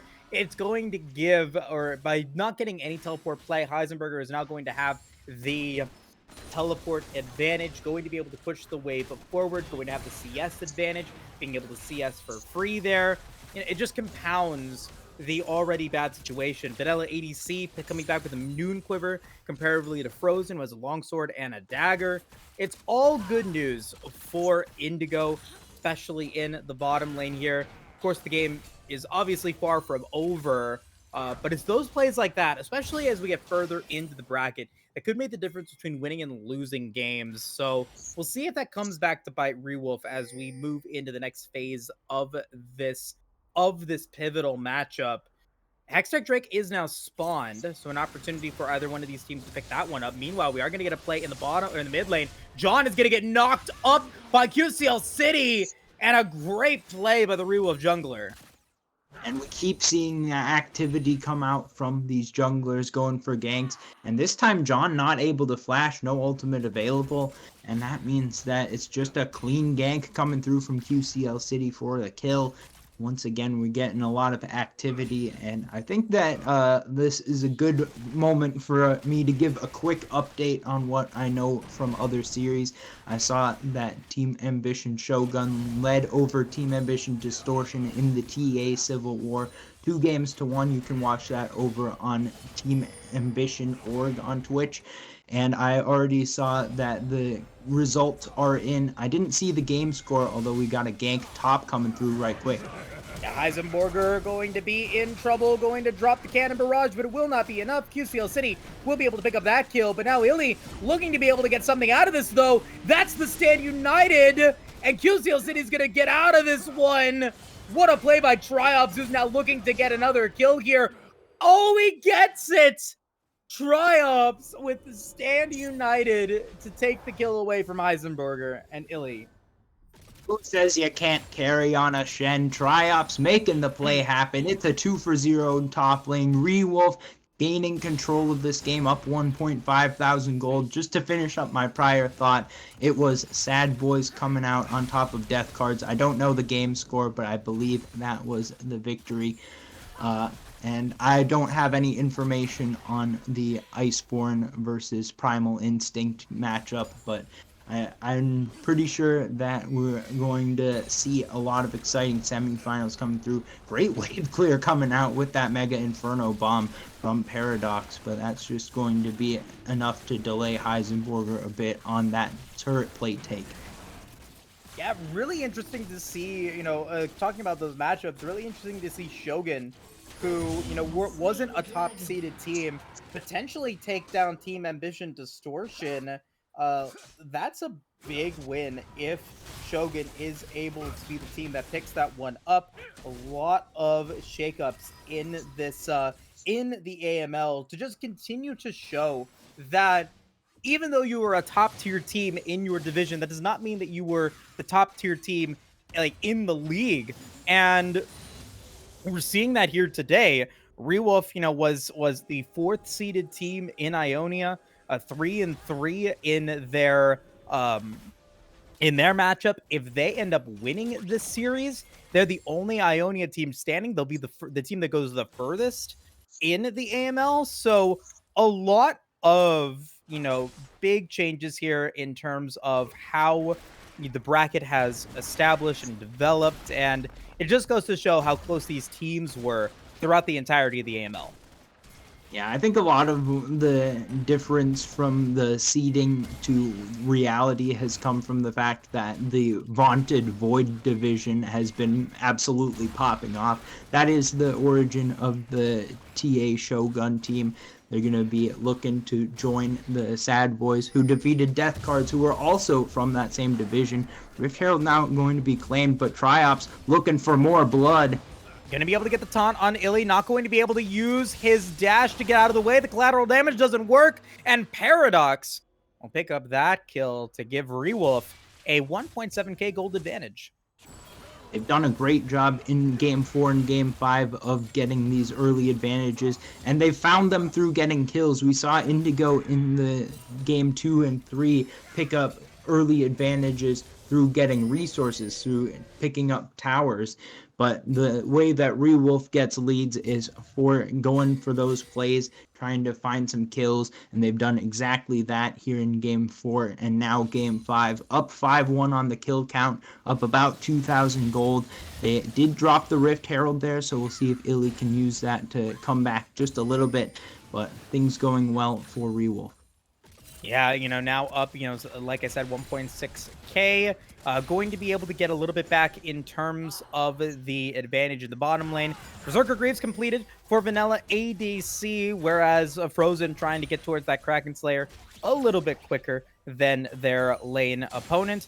Iron Spike Whip, along with that Kindle Gem, now completed for QCL City. Looking to go towards that Stride Breaker, I believe that is the build path for that. Meanwhile, Illy, 2/3 of the way through that Eclipse, no boots to be had. Quick boots from John, though, deciding to go with the Boots of Lucidity. Not going to go for any magic pen or any sort of magic resistance. Going to be very delayed on picking up their mythic item. Yeah, and speaking of the itemization, we do see the Gore Drinker coming through from QCL City. I talked about the lethality, Jarvan. I'll try not to be too disappointed here. I mean, pretty standard to want to get into the back line and then have some survivability while also dealing some damage, so fair enough. But we'll see if that ends up being good enough to find kills on towards that back line. I mean, there's a lot of squishy targets to go towards here, and we'll see if there's going to be kills coming through left and right. Triops may be going to be able to chase here a little bit, has the flash available, but Cleanse probably too much of a factor with the orange for Heisenberger. Yep, just going to be able to get a little bit of damage in on to the Gangplank. Oranges will come through easy enough to just harass Heisenberger, punish him a little bit for being a little bit too far forward. Meanwhile, Killer Instinct going to be popped in the bottom lane. Frozen looking to be able to pick up that kill, but it's Culicity that goes on a killing spree on the J4. Meanwhile, Triops does end up taking down Heisenberger in the top lane. Illy will be able to respond to the kill in turn. Paradox going to actually be in trouble here, I think. Going to take a lot of damage. No Mega Inferno Bomb, but Paradox did have to use Flash out of that play. Rifthound's going to get popped in the top lane, and we got 3 members of Indigo, or Rewolf, going to be in the bottom lane trying to get this turret down. A lot of action. Yeah, there could be 2 charges coming down in the top lane, so Indigo going to win out on the objective battle. But the kills going in favor of Rewolf keeps it pretty even overall. And if this wave ended up getting frozen pretty deep at any point against Heisenberger, that's a very susceptible target to being ganked. So I want to see QCL City moving back towards the top side of the map. Allow the bot lane for Rewolf to pick up that last turret plate if they can, but with the second Drake on the menu, it could be also a position where Indigo want to start pushing towards this area of the map, try to get themselves stacking towards a soul. Well, we know that it's going to be an Ocean Soul, but we're going to hold that thought here for a second. As the Charm's going to come in, Paradox is going to get hit by the Stand United to be able to keep him alive, going to be able to get the taunt onto Kiwi. QCL City is in the area. That could potentially be a Cataclysm onto Illy. Illy going to try to go for the collateral damage, trying to be able to escape, and will barely survive. Paradox is low, though. The flash from John to secure the kill. Shutdown onto the Ziggs. With Illy extremely low, and 4 members now of Rewolf in the river. Maybe an angle to go towards this dragon as the inner tower gets taken by Heisenberger in the top lane. Yeah, and more trades going cross map. Indigo now in the gold lead after just trading a few kills.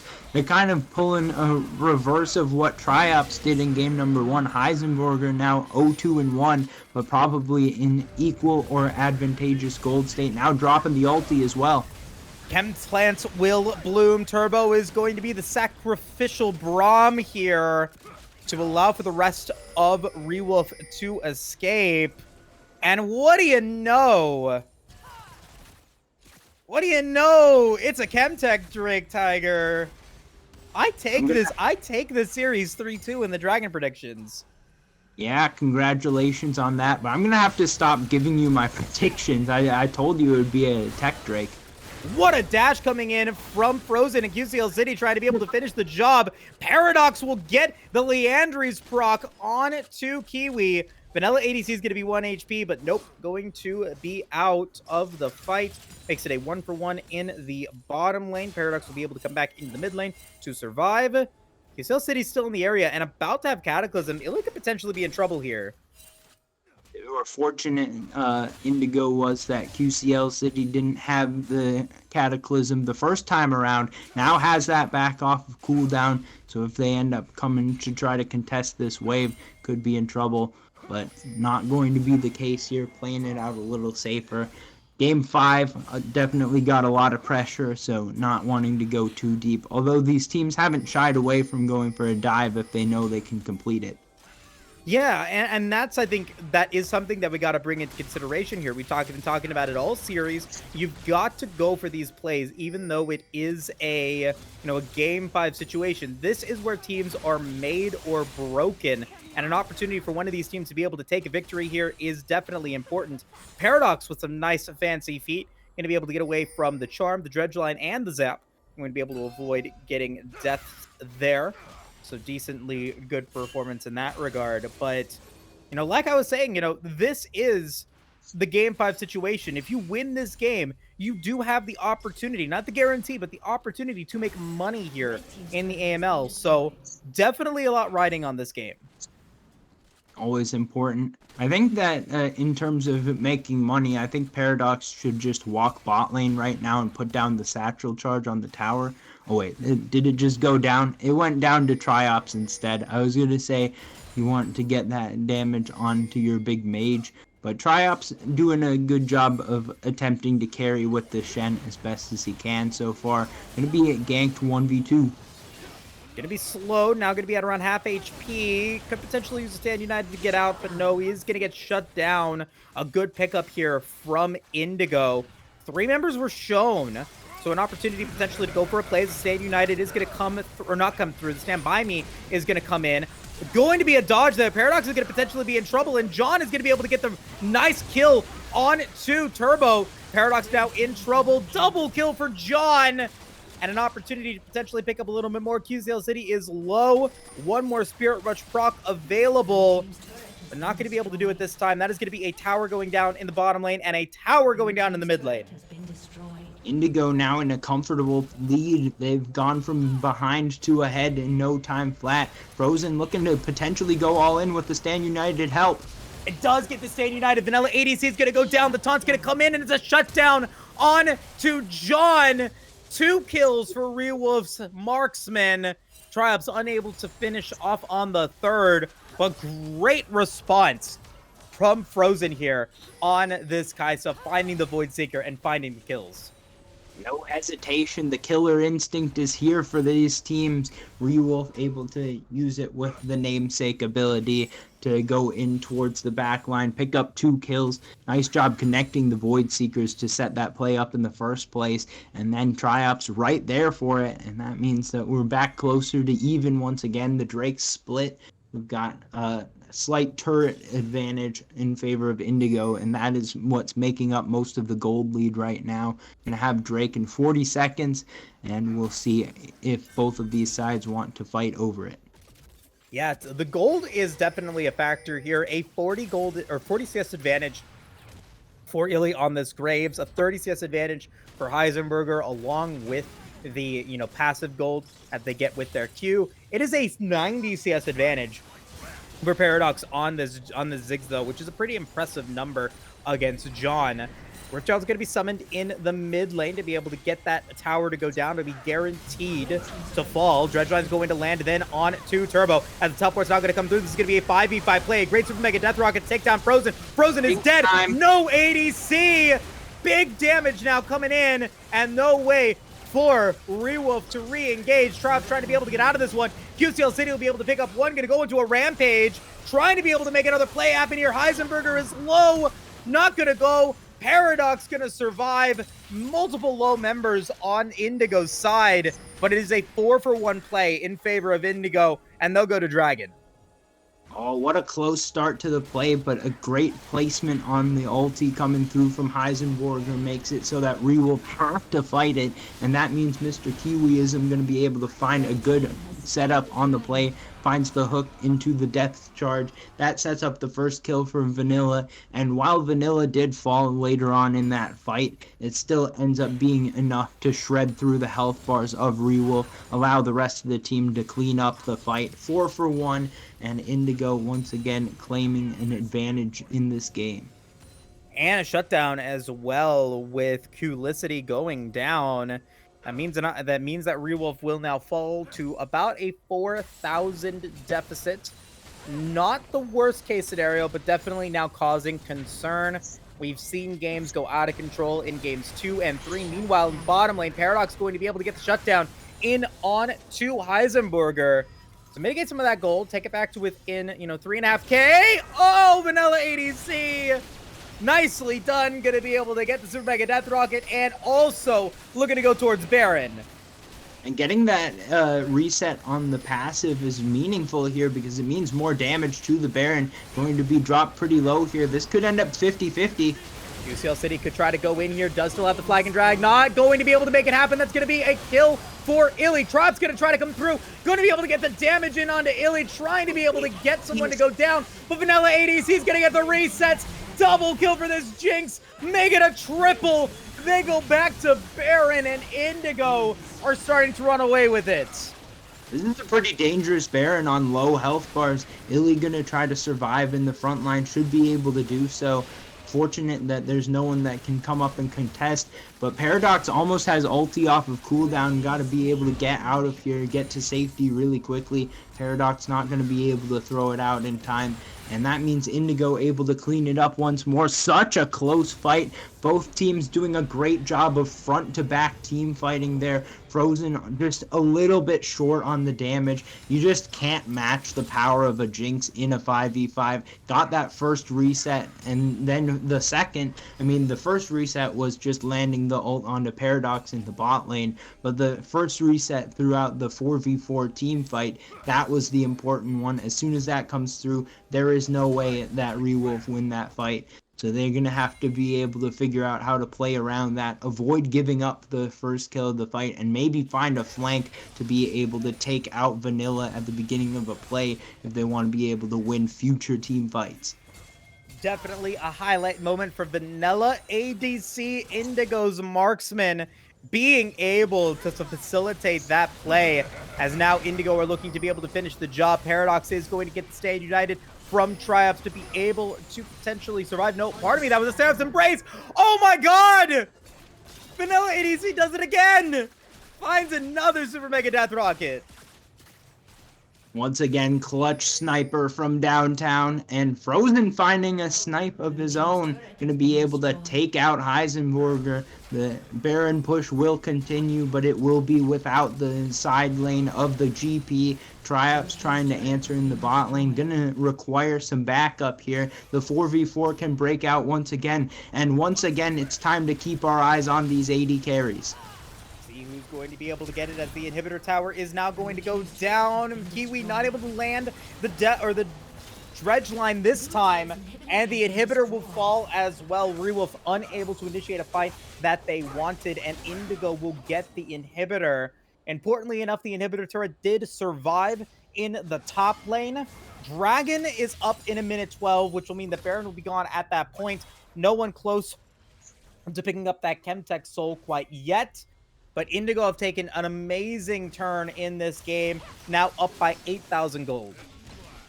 Finally, a team with firm control. There's been teams that have been ahead in this game, but now Indigo way ahead. We'll see if they can close it out cleanly. They've been able to find multiple consecutive team fights that have gone in their favor. They've found their formula for success, and a lot of it is between the weird combination, this top support duo of Heisenberger and Mr. Kiwiism setting up the plays.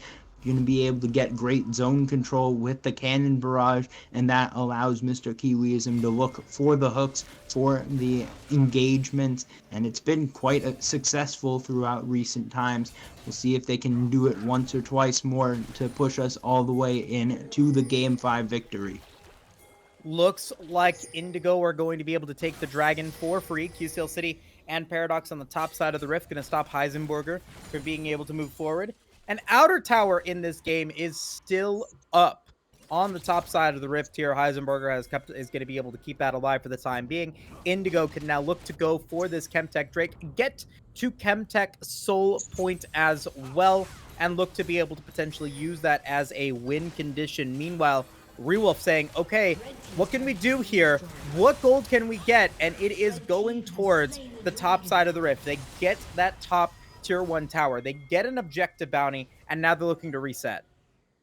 We'll see if they can get back in time. No more Baron buff, of course, for Indigo. They're trying to push in with just the regular minion wave. They will be able to get it under tower, and the TP in going to save the minion for a while. This tower is gone, and here comes the fight.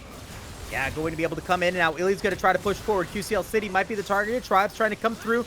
Make sure you keep Frozen protected, as they do end up getting a nice glacial fissure, but Vanilla ADC is just way too strong. Going to be able to get the reset now, dominating. That's another reset from Vanilla ADC. Going to be able to get more damage now onto Tribes. Looking to be able to finish it off with Super Mega Death Rocket. Unable to do so. It is Frozen, Paradox, and Triops who need to keep this base alive to keep their chances of fighting in the AML alive. Triops trying to be able to go in. We've got the killer instinct going to come through. Vanilla ADC is down. Frozen going to be able to pick up 1. Going to be able to pick up 2. Not able to get the 3rd, but they are going to be able to keep the game alive. Paradox trying to come through with what damage they can. Triops is low. Triops will fall. Heisenberger, Illy, and John trying to be able to finish the job, but QCL City coming back. That's 1 Nexus turret down. Illy will fall, and Indigo will deal massive damage to the Rewolf base, but they will not win the game. Great hold from Rewolf, but at the beginning of the play, QCL City tries to go in towards the backline. Looking for it once again. Heisenberger very low. Gonna find the shutdown onto Heisenberger. John will escape with the Spirit Rush. Baron is up in 41 seconds, potentially an opportunity for Rewolf to take. I don't know if they can do it, but man, this game is not over yet. They're fighting back strong. In the initial play, I thought it was a great job from Mr. Kiwiism to break up the initial engage that QCL City was going for. That allowed Vanilla ADC to have the space necessary to find the resets, to find the kills.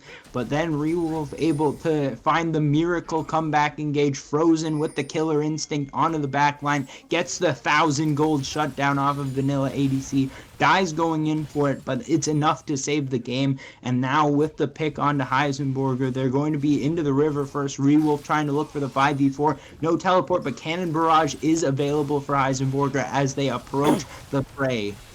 Yeah, we've got the Baron now down to about 8,000 HP. Ilya and Kiwi can find a way into this one, and now Rewolf looking to be able to back away. The Cannon Barrage is going to get popped. Frozen is going to be the target. Ulysses is going to be able to back away. The Charm now missing. Indigo now taking control of the pit. No stop of the Baron leash. Now QCL City going to get hit by the depth charge. Glacier Fissure is going to land in onto John. It's going to be extremely low. Frozen's going to be able to get the kill onto the Ahri. As the Standing Knight is going to come through, Frozen's going to be able to go golden to be able to stay alive through it. We're going to get hit by a massive amount of barrel damage. We'll get hit by the barrels and the cannons and the pistols. Heisenberger with a triple kill to potentially end this game. Indigo with only 1 member left to kill. It'll be Kiwi with the ace. And Indigo will take a hard-fought Game 5 victory to give us the end of this series. What an incredible showing by both of these teams, but it's Indigo that will make it into the semifinals. Frozen wanted to go for the stopwatch there to allow the completion of the Stand United, but it just set up the barrel chain, and that means that Heisenberger are able to find the final kills of the game, a triple on the GP, and it's enough to push forward Indigo into the round of 4, the semifinals coming up. They will be up against Sad Boys. Should be a fantastic matchup next week if today's match was any indicator. But I think that we're looking forward to that matchup as we continue throughout the AML playoffs. What a great series coming in. Rewolf Esports giving it their all, taking it to a Game 5 situation. I definitely was impressed with their performance, and they should definitely be happy taking the top-seeded team from the XL division all the way to the end.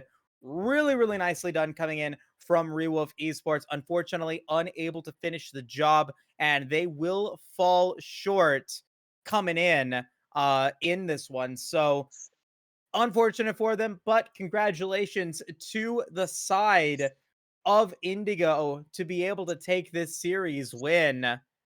We're going to take a quick break, and when we return, we're going to come back with an interview. We'll see you guys shortly.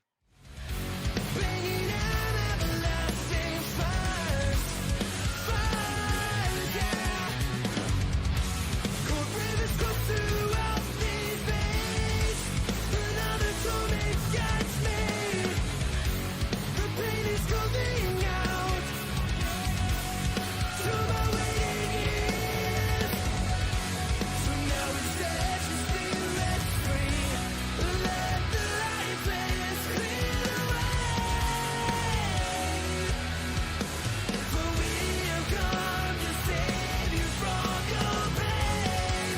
So let your voices scream. Powerless lifelines free from time. 'Cause they exist to survive the changing time.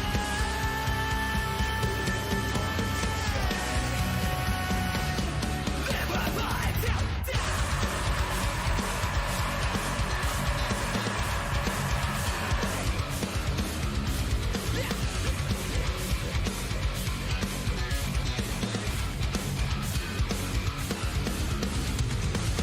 let us free you of your life. Give your body to the sky. When your judgment on is done, we must guide you to the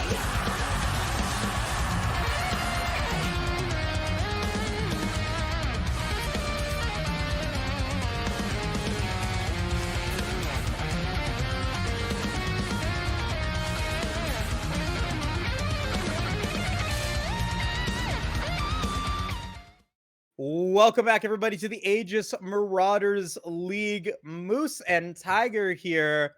We got the top laner from Indigo, the man, the myth, the gangplank extraordinaire. It's Heisenberger. How you doing today off the back of a fantastic series?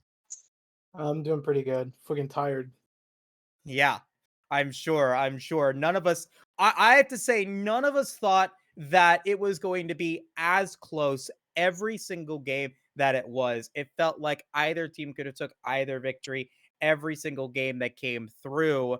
Going into a game 5 where you know that everything is on the line, do you feel like you perform better at that point? Do you feel like you perform, more passively, or is it just another normal game for you?